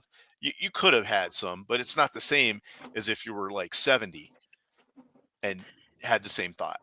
You know what I mean? Right. Because you have a whole life of kids not being born, all kinds of stuff. It did that to me too, for the whole perspective. I do like the fact that I had that, even though I was bawling my eyes out still at this point, that shift of perspective, because even though, like, I have not had the best of lives growing up, even just, it's just been really a rough time. And a lot of people will ask me, oh, well, if you could go back and change this, or would you change that? And I'm like, no, because if I change one thing, for me, it's always been the perspective of I won't get to meet some of the people I've met that are really amazing, like y'all guys. Like, it's just like, what if I change something and I don't get to meet any of y'all? And y'all are amazing, and I wouldn't want to give that up. But then I never thought about it from the perspective of maybe I've done something that impacted someone. So it was eye-opening in that regard to me, because I just, that this has never been the reason I wouldn't change anything. It's always been because I've had so many just amazing people that I've gotten to meet along the way. So I did like a little bit of a different perspective. Yeah. Yeah. Well, the movie does a really good job of demonstrating how things would be different if he wasn't around. Um, I think to me, some of them are logical. Like you could immediately jump to like, well, saving his brother from drowning, right? That's a big Right. one because if you don't do that, he's dead. So, but some of the other ones are not so apparent, um, and that's why you need the angel to take him through the whole process to see it all because who you don't know what kind of impacts you might have on somebody else. It might have been something you said, something you did, or one of my favorite things when I was in the military is they would have those motivational posters everywhere. Like you know, uh, leadership and synergy and all that. Well, this one guy in his office, he had a picture of a dude on a life raft. It was an old like 1800s painting, getting ready to be swamped by a wave, and at the bottom it said, maybe the only purpose of your life is to be a warning to others to what not to do. So Wow. Oof. Oh. Oh. and Sounds like my purpose in life. so that always hit me, and I just I was like, what? And he's like, yeah, this sometimes you just something bad happening to you might be a warning to other people about like, don't do this, or this could Mm. be the result of what happens if you go down that road. And Yeah. that might be your only purpose. That might be your fate if you believe It's in like, that kind of hey, thing. cautionary tales need Right. A they cautionary need a tale. subject Exactly. too. Yep. They need a Exactly. subject too. So Like you never like in know. the middle of combat, don't stick your butt up. Some guy on the other side might take a pot shot at it. I mean, Mhm. granted, Yeah. Just don't try and be the cautionary tale, but No, right. don't. And it also shows you that you can learn from other people's mistakes without you having to do the exact same thing. You can Right. look at somebody else and say, hey, that guy touched that door handle and it burned his hand. Well, that means it's probably hot on the other side of that door. Don't do that, as an example. So by the way, Jacob, if someone is looking back on when they did stick their butt in the air, that's called hindsight. That's a good one. Oh my Uh, god. that was great. and to Americus's point, there might have been times when that you talk to somebody and you save their life. Maybe they were not doing good, but there might be other times when people were getting into that realm, right? But you never specifically talked about that, but you talked to them or did some kindness for them or something, and it prevented them from going down that trail. So you'll never know because people won't tell you that, or someone saw Yeah. you do something that inspired them to do something else, or like I said, was a cautionary tale, like don't be like that guy. That was another saying that we always had in the military: don't be that guy. Mhm. You don't want to be that guy. That worked for a lot of things. I like how he asks here, I'll take some mulled wine. Like it's a drink from the time he was alive. Yeah, Funny. that's heated wine with like spices in it and stuff. Yeah. This is another one of those times I talked to the TV. He orders bourbon. I'm like, I need some too. Can you just give me a couple? I need some at this point. But you can still get mulled wine in Europe all over the place. It's a huge Yeah. Christmas thing.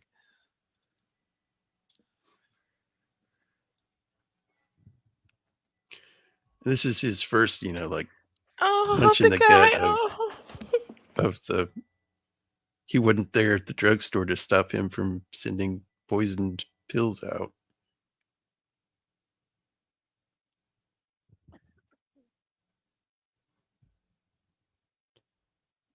Yeah. He did jail time, right? Or he had a Yeah, mental he breakdown. went to jail. Okay. 20 years, they said. He's like, enough of these guys, and he throws them out. Oh, and this is the part. Is this the part where he's like, "Look, I'm giving out wings." Yeah. Yeah.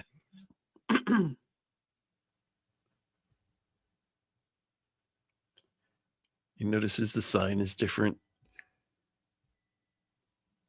Well, that's the other thing is it's at night, so he can't really look around and see at a distance what the changes are to the town. So he's going to slowly learn them. It'd be like if you came out in a bright day and you looked around, you'd be like, whoa, why is everything either run down or different or whatever? But at night, you really can't see.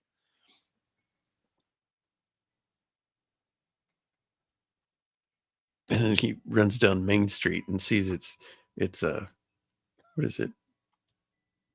What's the name of the Martinis? No, the town. It's named Pottersville. Oh, yeah. Ah. That's Pottersville. And this is like the biggest shock. It's all like a bunch of clubs and speakeasies. Neon signs. Yeah. Although the Blue Moon Bar sounds like a good time. How does a town that size support that many different establishments like that? There's, you know what I mean? Like, if you live in a small town, there's only so many that could, less people are driving in for that. Yeah. It's like Hollywood. Or not Hollywood. Vegas. That was scandalous sign. Welcome, Jitterbug. Yeah. 10 cents a dance. That was like $2.50. That's still not bad. He's like, take me home. And he thinks Ernie's like messing with him. And he's like, tells him the address and everything.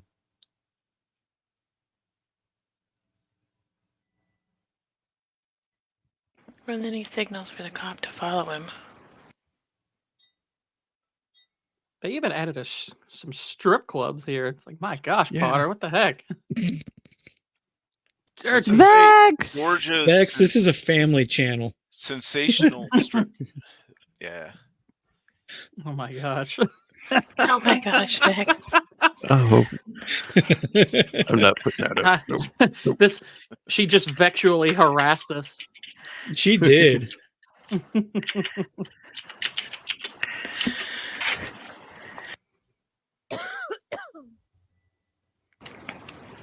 Oh, scissors, other sisters, scissors, What? scissors. I know. I'm sorry. I know. I'm sorry. I know we said we wouldn't. No. It's a greeting. It's a greeting. Okay, I'm done. Is it a greeting? Is it a greeting? I'm never going to be allowed back on You're this going to catch screen. your mic. Yeah, you and me both. One of these days.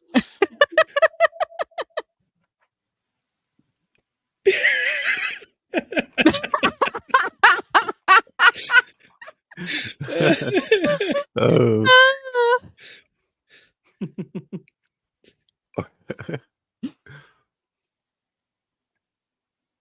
Yeah, this part is when they try to arrest the angel. It's great.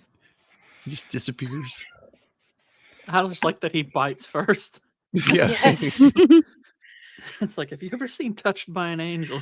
Because the prequel is Bitten by one. Have you ever tried Bitten by an Angel? Show me on the doll where the angel bit you.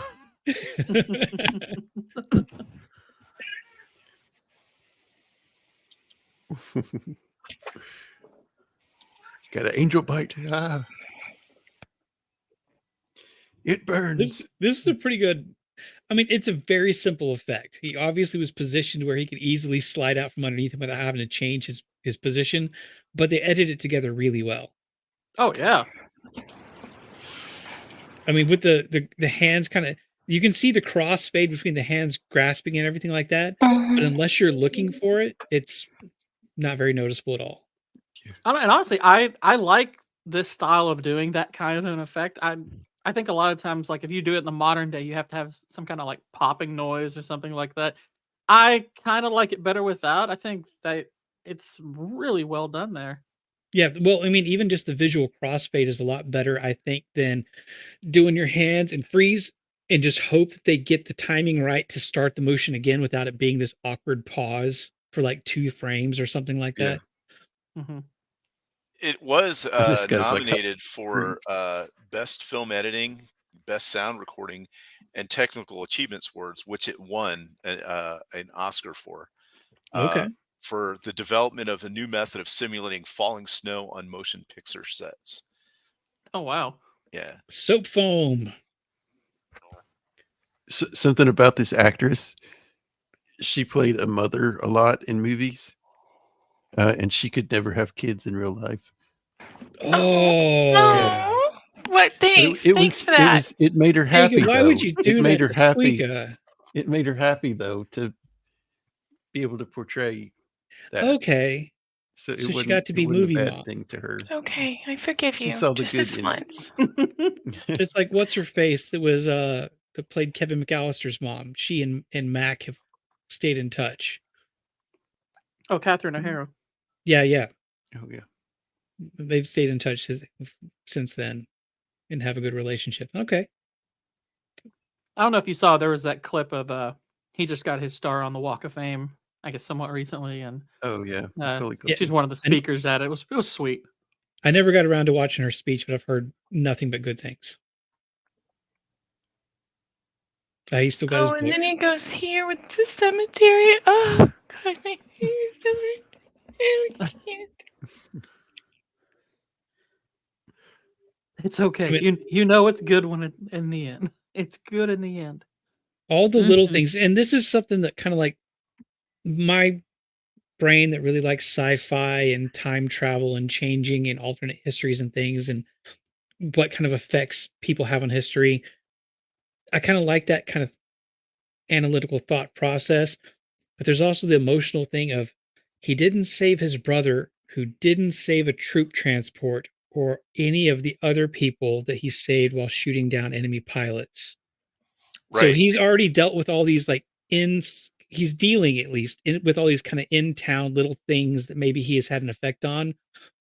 But now he's realizing that there are hundreds, maybe thousands of people who have died because he was never around to save The his ship brother. had something like 1,500 or 2,000 people on it. Yeah. Yeah. But it's not just that. It's the it's like the cinema. I don't know the words.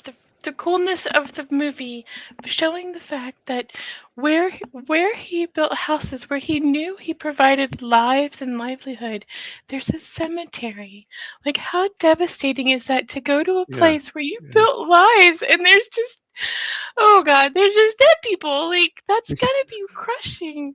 I feel Yeah. crushed. Yeah. Yeah. I'm so sorry. Oh, You're you're fine. fine. Okay. You're fine. Don't be. Like, yeah. Now I feel bad because like I'm not crying. Yeah. I think it's just because I've seen this movie so many times. Like I'm desensitized to it now. It's a I'm nice sorry. I stroll told you it through the was feelings squishy. garden. I said it was squishy. I'm sorry. You don't No gotta need to be apologize for sorry. anything. Well, I mean, like, this is your first time watching it. Of course you're going to. Like, this is, like, you have the actual emotions of people who watch this movie for the first time. I have movies that I get emotional talking about too. Yeah, I this just part's haven't had to totally stream and talk about one yet. totally unbelievable. Unbelievable. It's just like the one in high school where it's got like the hot guy or the hot girl that can't get a date. Like, come on. Or they're Yeah. just She's all friends that. and they Yeah. don't realize they like each other. It's like, yeah, that's the total fiction. Maybe if he was the person she was always going to fall in love with, if he's not around, she just never cared to fall in love with anybody else. Or seeing how the town is, there's probably never a good man around, you know? Or you probably, yeah, if it's named after the villain. Yeah. I just figured that she would have found somebody. Or left. Oh, yes, or left. Yeah. But maybe I'm putting like a modern, like we can just go anywhere we want kind of spin on it. Maybe it wasn't. We like have to that keep in back mind. The you have to keep in crazy mind that- eyes, Well, though. her family was here, so she may have stayed for her family. One, you got to keep in mind that she's known him since she was a kid, so this would have affected her entire life. Yeah. That is some punch there too. And she's got that bigger brother we don't talk about anymore. Yeah. That's true. Yeah. I do find it interesting that she worked at the library where he used to always spend his time. But in his timeline, that doesn't seem to be where she worked. I love how he shoots here, and there's Oh, a just bunch of cars and people in the just background. across the town. Yeah. That's how they rolled back then. Good Don't worry policing. about your backstop. Yeah, exactly. Policing in the 40s. Just Something Yep. will stop it. You also Yeah. didn't aim. You did this number where you had to push the bullet forward. Yeah, exactly. Yep. That's how you shot. You have to give it that little boost of inertia. That was It so didn't good. work Exactly. unless you did that. Yeah, they knew better That's than what we that. call stopping power. This was another point where I paused it and texted my friend wildly because I'm like, he's back at the bridge. You told me he wouldn't die. He's back at the bridge. That's it. I'm done. And Like, Clarence isn't around. He actually had to call me and tell me you have to watch the rest of the movie.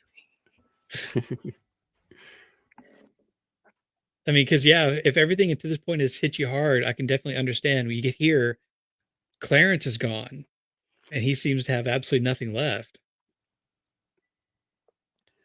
Yeah, You gotta he's think, if you're watching a shorter version of the movie, it is abridged. Oh my god! I love you for that.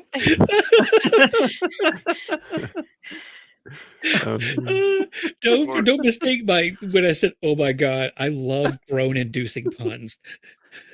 I'm totally fine making people groan or laugh. Yeah, Gord's been saving that the entire Gourd, stream for now. You're not Nope, just that was on the fly.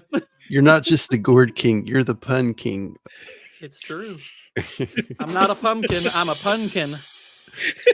I mean, it does make a good crossover, I tell you what. Oh my god. I'm here all But he night. goes through this life-changing experience and is changed and redeemed from it. And he cries out to God. That's If you look And at then- his and then it- story, it's kind of like it's a Scrooge-esque journey, but instead of being shown all the things that he could have done different, he's being shown all the things that would have happened had he not been there to do things. It's still kind of like the same Right. ending result, but a different kind of preceding order of events, if that makes sense. yeah. I got scratched at this point because when the cabbie drives up and says his name, I grabbed my cat and hugged it, and my cat did not approve of my joy. Unauthorized cuddles. You did unauthorized cuddles. So this was a somewhat dangerous movie, but only because I was really happy and I needed something to hug. And the squishmallow was a little further away than the cat. My cat is right beside me. I'm going to test him. Nope. He's not okay with it. That was a real risk you took into your hands, literally. An Yeah. unauthorized cat cuddle is a dangerous thing. I wasn't thinking at the time. I was just so happy the cabbie knew his name. I thought he was gonna die. I don't understand. I was like And So- that's when your cat turns into a dialect.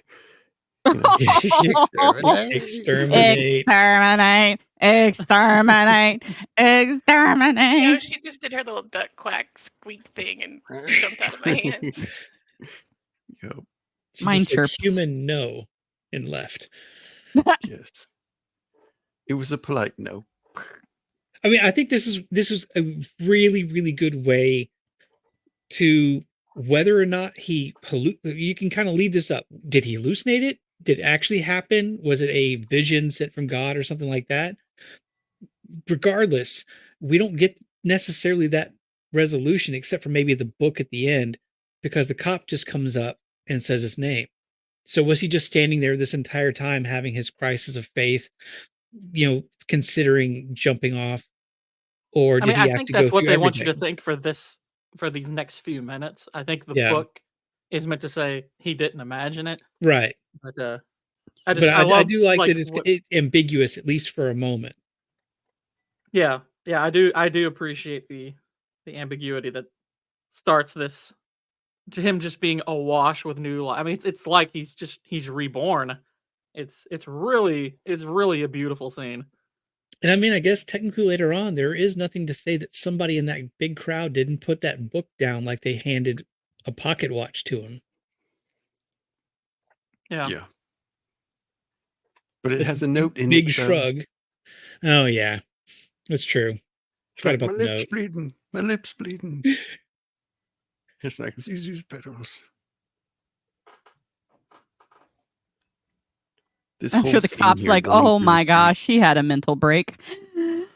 Oh, yeah. The first time he's happy to see that old beater. It's like you're now in Bedford Falls. He's like, oh yes, wonderful. Yeah, because I see this is kind of like Scrooge waking up and hollering out the window at the boy. Yeah. It's like Mm-hmm. same sort of thing, just Oh, and look what different demonstrations. the movie house. Mm-hmm. No dens of ill repute. Mm-hmm. The Bells of St. I- Mary's. Is that a war movie? Mm-hmm. Somebody look it up. Is it I even a was real again movie? still so excited It at this sounds point. familiar.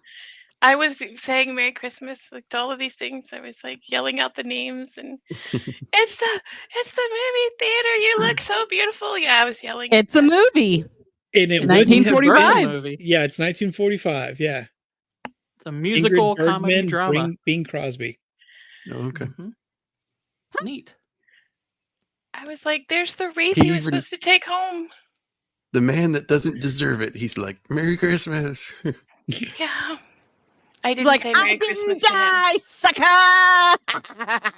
sucker. This town needs to kill Potter with joy. Yes. What's his response to Merry Christmas? Like the police will like, see you at your Yeah, home. Merry Christmas. In Have you ever jail. seen? Have you ever seen that SNL skit where Dana Carvey's playing Jimmy Stewart in this movie, and they all gang up on Potter at the end? It's really funny. I don't guess I have. No, I'm gonna have to look that up. It's back when SNL was actually funny, if you can believe that it ever was. The media is there, the sheriff with a warrant for his arrest, and the bank examiner.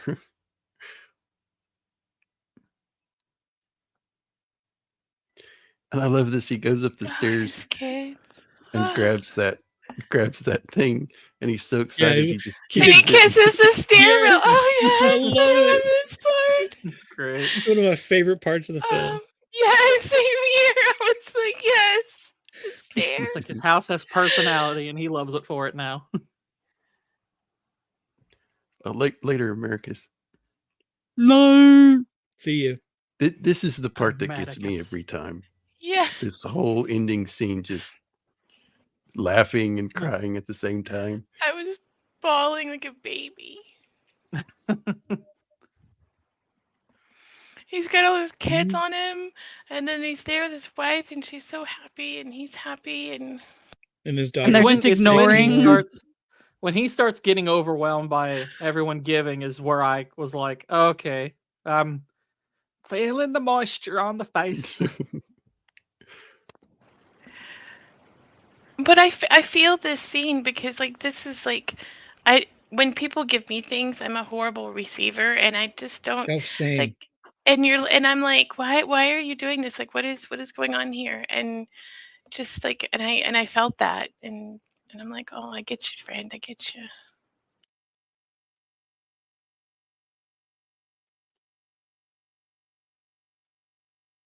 Yeah, haven't seen my parents go through a couple of tough times where friends rallied around them. This hits home. Yeah.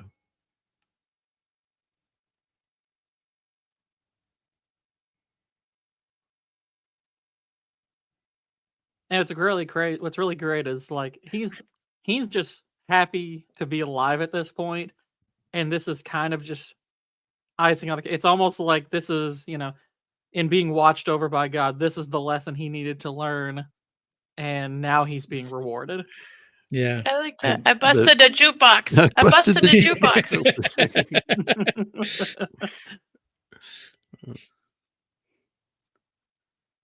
I just He imagine that needed to old call man Captain pulling Marvel. like a She would have done it Fonzie. for him.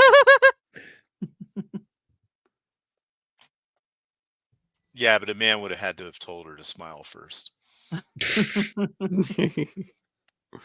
She And brings this- her. Oh, this Like, is a Oh, look, there line. it is. There I it is. love that line. It's so I've been funny. saving I've this been money s- up for a future divorce. I've been saving for my future divorce for whenever I get a husband. Awesome. It's so good. Yes. I love it.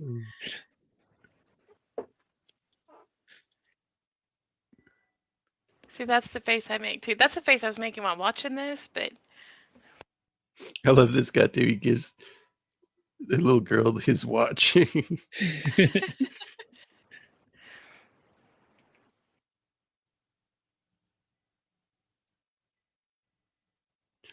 Yeah, and this one, oh, the telegraph. the hee-haw guy Yeah. wires Sam. like an Sam. unbelievable amount of money.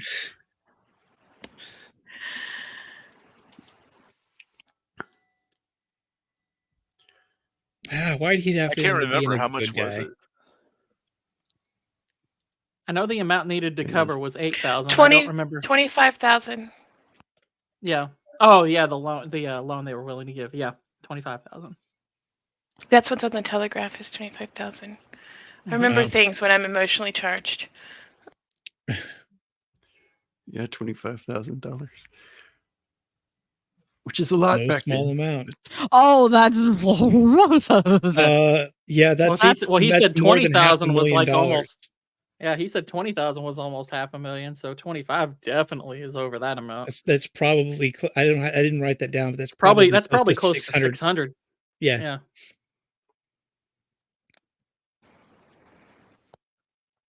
she's Oh, and she playing gets to her play the song she and practiced, No.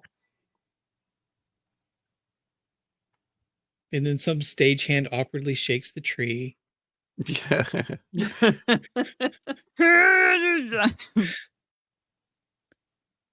He's like, what the heck? I want to Yeah, sing. whatever. What does he tear up there? His arrest warrant. Mhm. I love how into it he is. Closes his eyes. and I doubt bobbing his that he head. wanna. I don't think he likes doing that. So, like, I mean, No. Have to be the bad guy all the time. Oh, and his brother shows up. Oh, I just love the cop just walking around with a accordion. Accordion, yeah. Just because. why not? Keep it in the trunk Yeah. just in case you need to celebrate. Shotgun you in the don't front, have an accordion in the your back. trunk? I keep keep it a right drum next to the kit. bat. Oh, that I keep that a drum reminds kit me of back the there. story. Oh. Or comes I the- knew this old guy that played the accordion, and he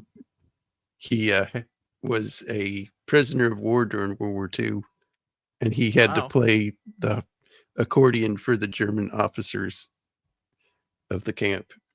I don't know if you noticed the stream went down just now. That's what No, it stream is didn't. unavailable. Oh, no. I guess you got no. copy Oh. struck. I guess. Oh no. Give it a minute. You might be able to refresh Yeah. it. Is it because I said the F word? I'm so sorry. No, it no. would have Okay. been Blame this too somebody probably It's a Claimed. policy Wikipedia. violation, Yeah. I blame Wikipedia. No.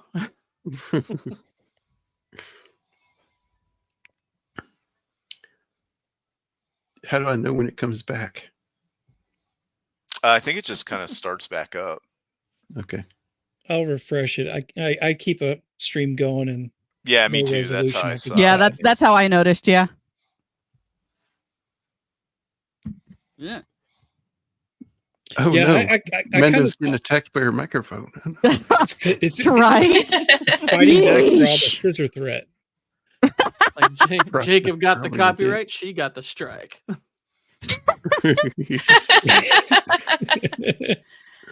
Oh.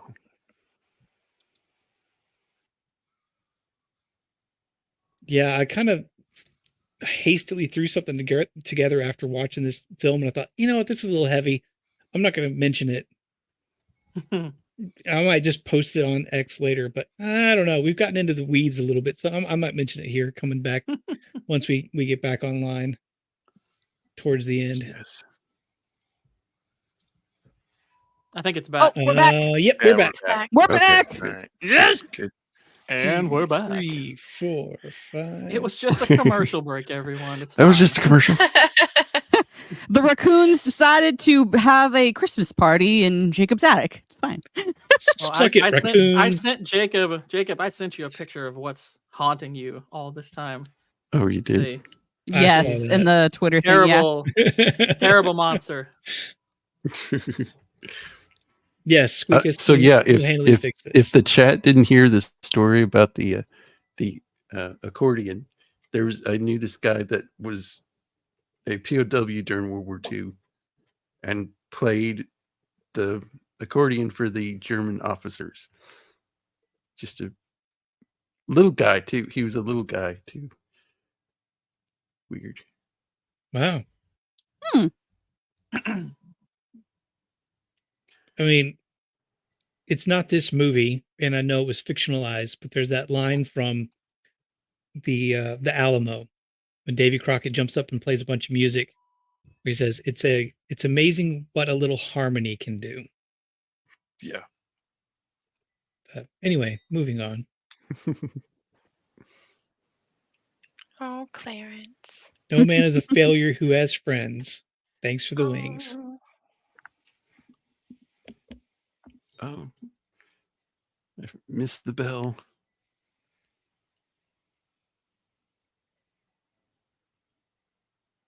Look, and there's the guy shaking the tree. If it's true an angel gets its wings anytime a bell rings, how many angels have to wait until Carol of the Bells plays? Well,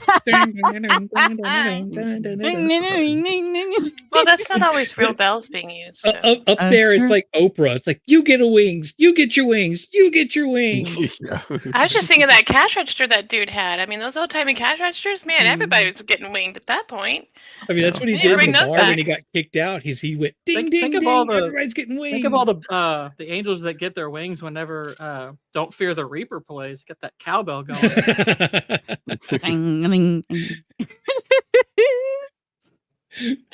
Elementary school at Christmas time. You know how many jingle bells we hear? Right. You get 10 like third graders with 16 bells on each one going ching, ching, ching, ching, ching. Yeah, do notification bells count? No. Aw. That's how demons get their wings. Oh no! Oh, that explains why I got mine now. Oh Lord, it's flying now. We're doomed. Oh no. Where did you post that? And it's the in the Twitter, the little Twitter thing you created for The this messages. Okay. Okay. I promptly I'm stealing that Gourd King. So yeah, that's fine. I'm stealing that. And Just thought I'd make you aware. I'm not like Shadiversity. I don't consider it art. Like I don't consider it my personal art or anything. But the name is the only thing I consider mine because I did come up with that.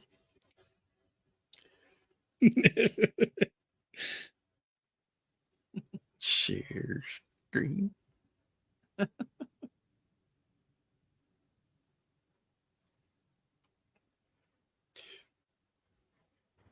Nice.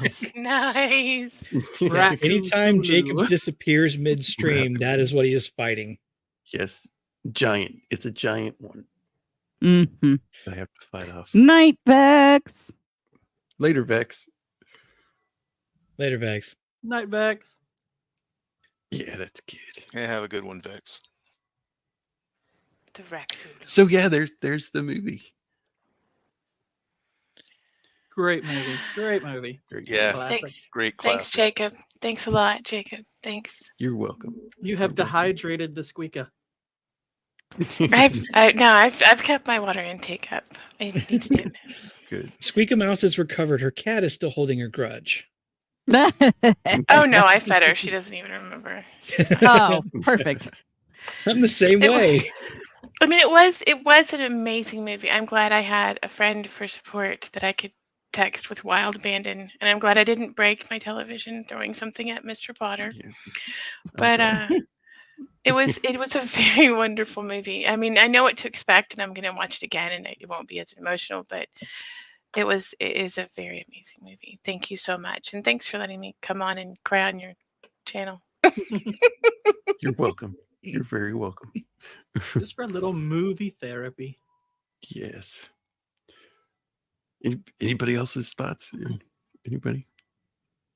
10 out of 10, always a good film. It actually makes you feel feelings if you haven't felt feelings in a while. Yeah. Except for me, because I died internally so long ago. I would probably go 9 out of 10. Like I said, Potter not getting justice, I can't lie, that bothers me. It really bothers me. This is a movie that I think needed the whole catharsis, but it's still an amazing film. It's it's one of the greatest Christmas movies ever made. It's so good. Yes, I agree. Yeah, it has a lot of good, important lessons that I think are timeless, especially about the impact you have on the world around you just by you being there.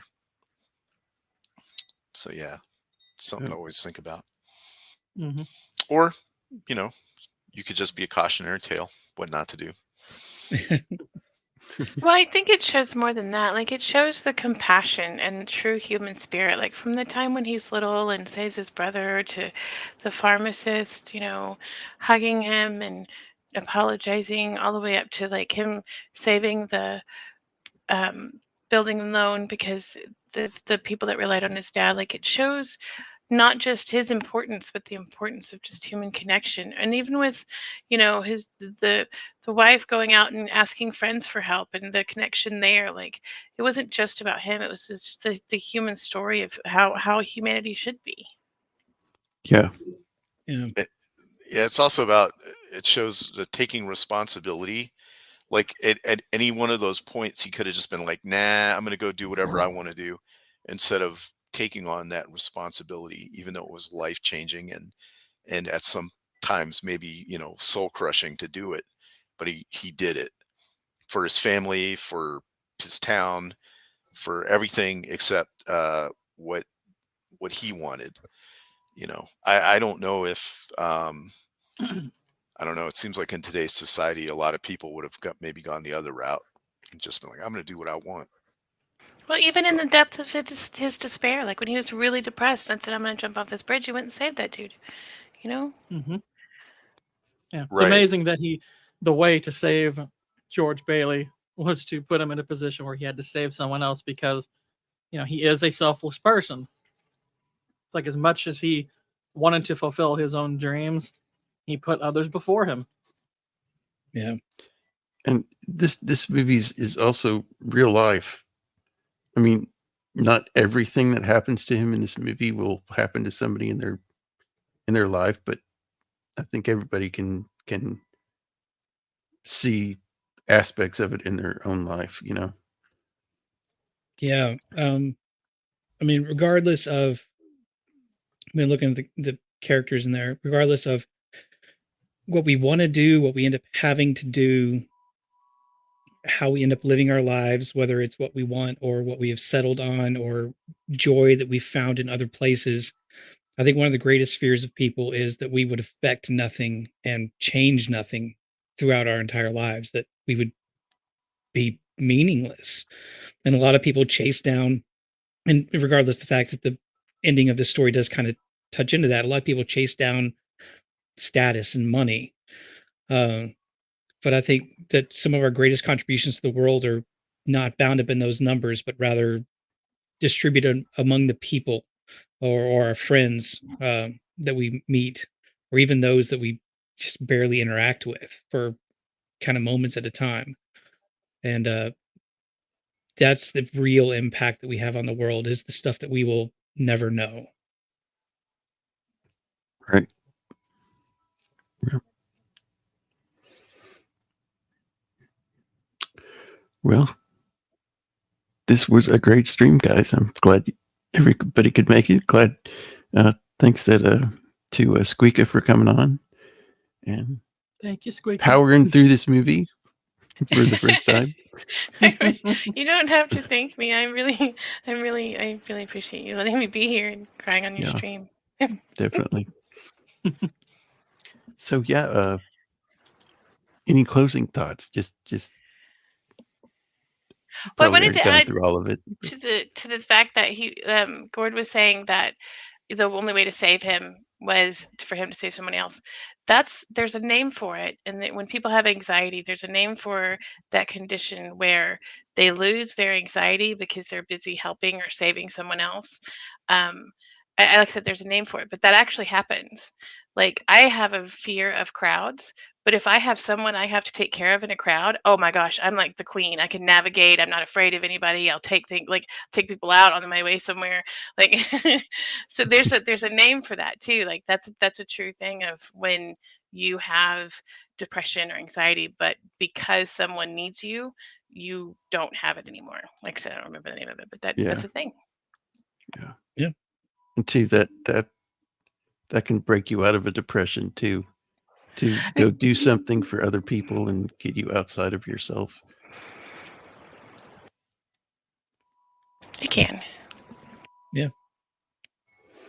So great. Yeah. So let's go around the horn and see what people are doing this week. Shieldwall, what do you got coming? On Thursday at 5:00 Pacific Standard Time, I'm going to be on Roman of the Empire show. So yeah, stop by for that. That's going to be, I believe that's his last show of the year as well. Mm-hmm. So we'll be doing fun stuff on that one. And then I'm not really sure what I'm doing the rest for next year, but I'll figure it out. But thanks for having me on. It's been a great, again, thanks for having me on the show in general for this year. It's been a lot of fun. It has. Going over a lot of good movies, and I appreciate you having me on here for that. So thank you. And also thanks to the chat for tonight. Great chat. We had a lot of good input, puts and things, and a couple of people coming in, periodically to stir things up. But lots of fun. So thank you. Yep. Mando.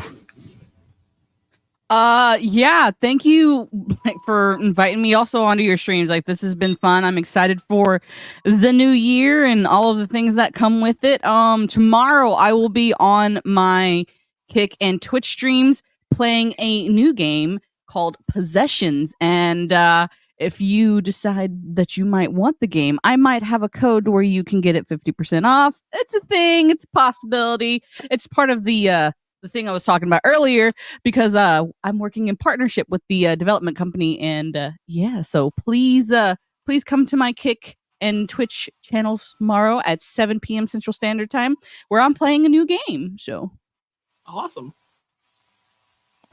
Very cool. That's cool. What is it? What is it about? What kind of game is it? So it is basically it's kind of like a mixture between Among Us, Dead by Daylight, and what's it called? Phasmophobia. So like you're spoopy. Oh, okay. So yes, it's a little bit of a spooky one, but it's also a cute spooky. Like, it's not super scary spooky. You have to do tasks. You also have like different. You're supposed to play it with like 4 to 6 people, if I remember correctly, and like you can choose to help each other. You can choose to distract each other and not help each other. It's a fun game, and I'm excited. I'll be opening it up for the first time tomorrow. So that way I can give everyone my genuine reaction. Awesome. Cool.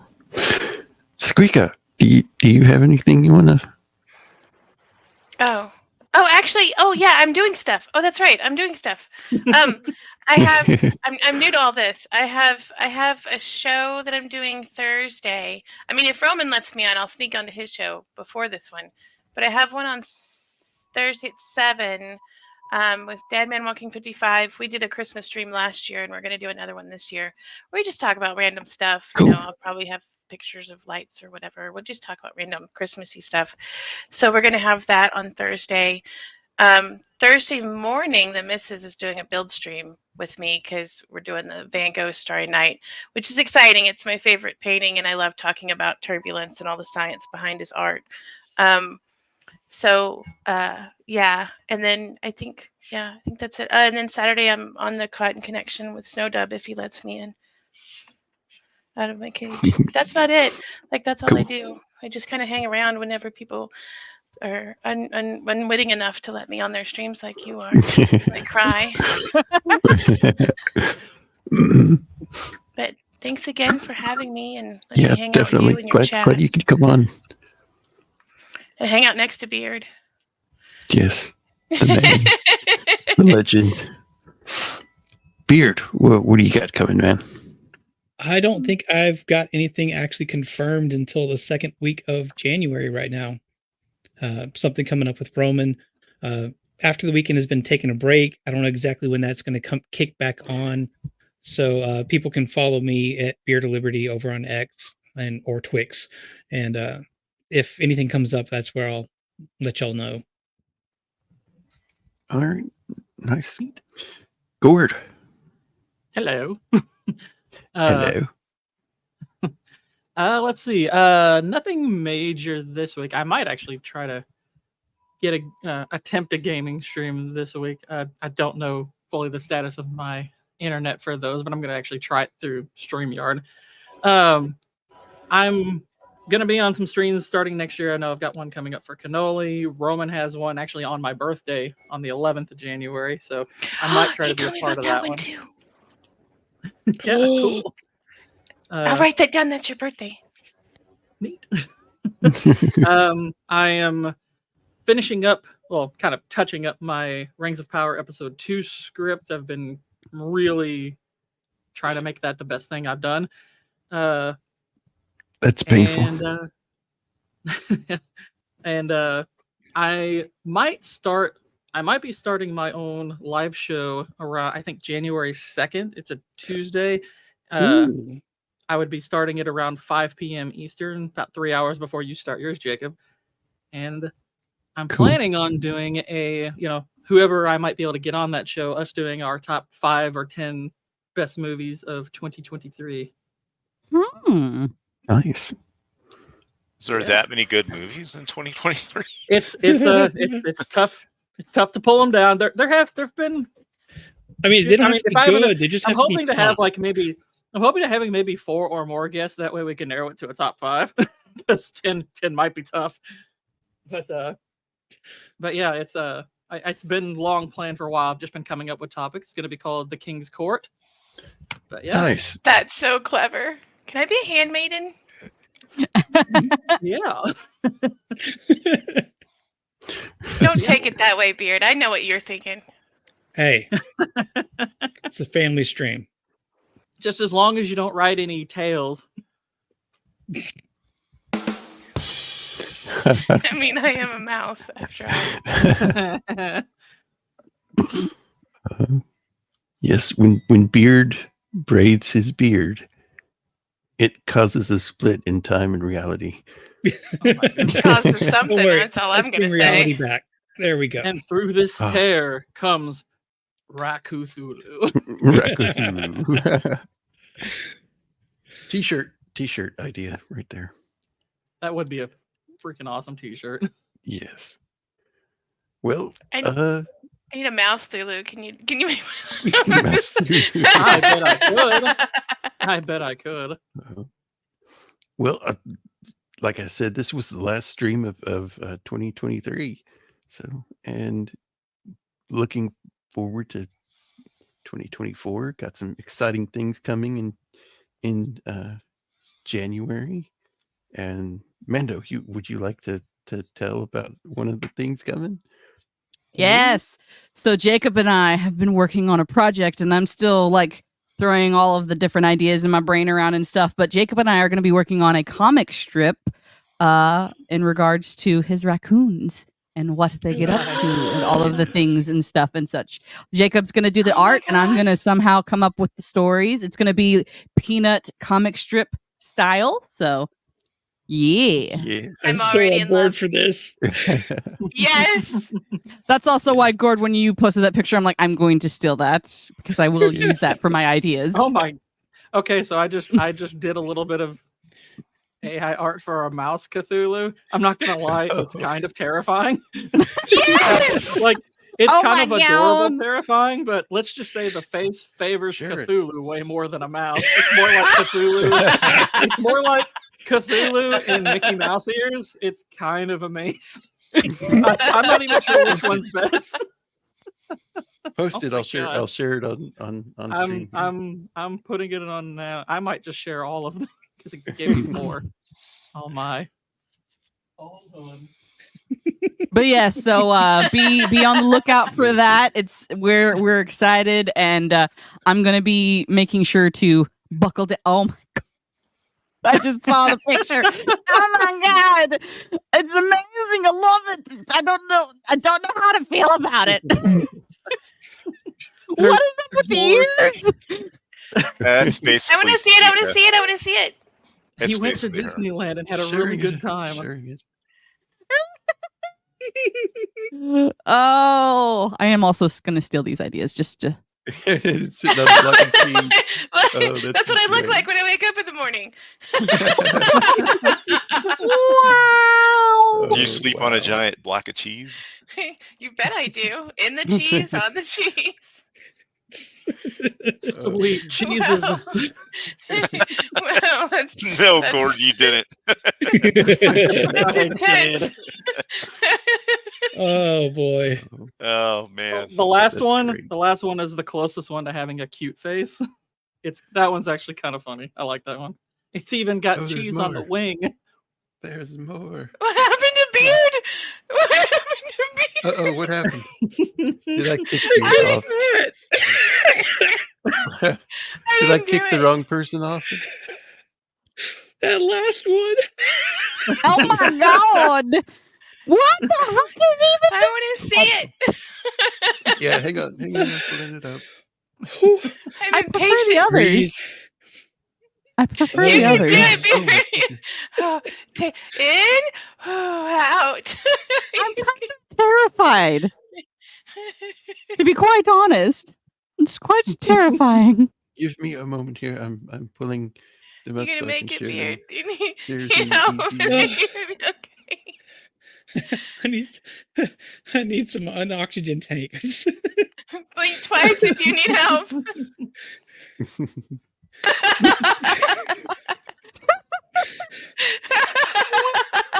Oh, this is interesting. I We don't know how I completely feel about it. derailed your announcement. No, it's fine. It's fine. This is gonna be material Okay, that no, I don't know take how I'm going to use it, but I'm going to use it. I take that back. Not derailed. We've just added to the universe. Exactly. We've added new characters to the universe. Yes. Oh Oh. wow. Oh my head. Oh boy. I love it. Where's that? Oh. Where- Dying over there. She's this dying. isn't even the Ears are best really one. big on this one. Yeah, Oh, Yeah. Maybe I'm kind of, maybe I like the other one because it kind of almost looks like a beard. Maybe I'm biased. Probably. This is This is the one. This is I'm just like it's a little terrifying. Just It's got like cheese on its wing. Yeah, Exactly. he's hanging from its wing. I was like, this is the adorable one that you can't feed after midnight. Yes, Yeah, don't they feed killed it. me.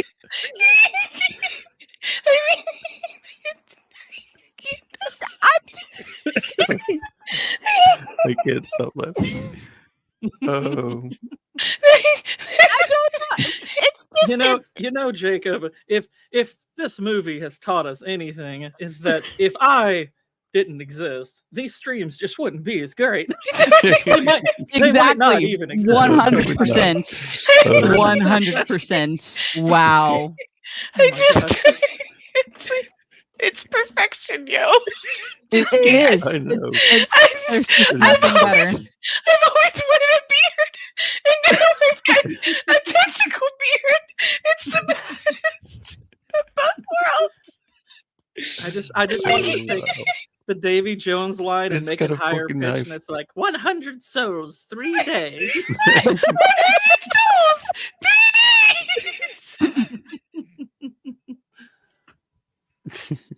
Oh my gosh. Jacob, if there were rails that we were on, they are over the horizon They're right now. gone. They're gone. What rails? I don't know of any rails. I like how it looks like a We don't need no 3D stinking rails. like a miniature model, like for Mhm. D&D or something. Yeah. You know? Yeah. It's actually Like really I impressive. almost reset the AI thing, but then I looked at that fourth one. I was like, nah, they're fine. This is good. It's just learning as it goes. That's all. Mm-hmm.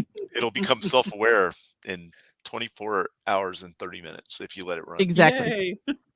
Now all I see is little Squeaka Thulu yelling at the TV. Squeak-a-thulu! Sweet, That's what happened. The rage. The demon in me came out with that Potter scene. Yes. Oh, that was Sweet great. Cthulhu. That was good stuff. Good stuff, Gourd. Oh boy. Oh gosh. So, thank y'all for coming on. Thanks to the chat, and I hope everybody has a very Merry Christmas and a Happy New Year. And we'll see Indeed. y'all Merry in Christmas, the new year. everyone. Yep. Have happy holidays. Bye, everybody. Cheers. Bye. Happy New Year.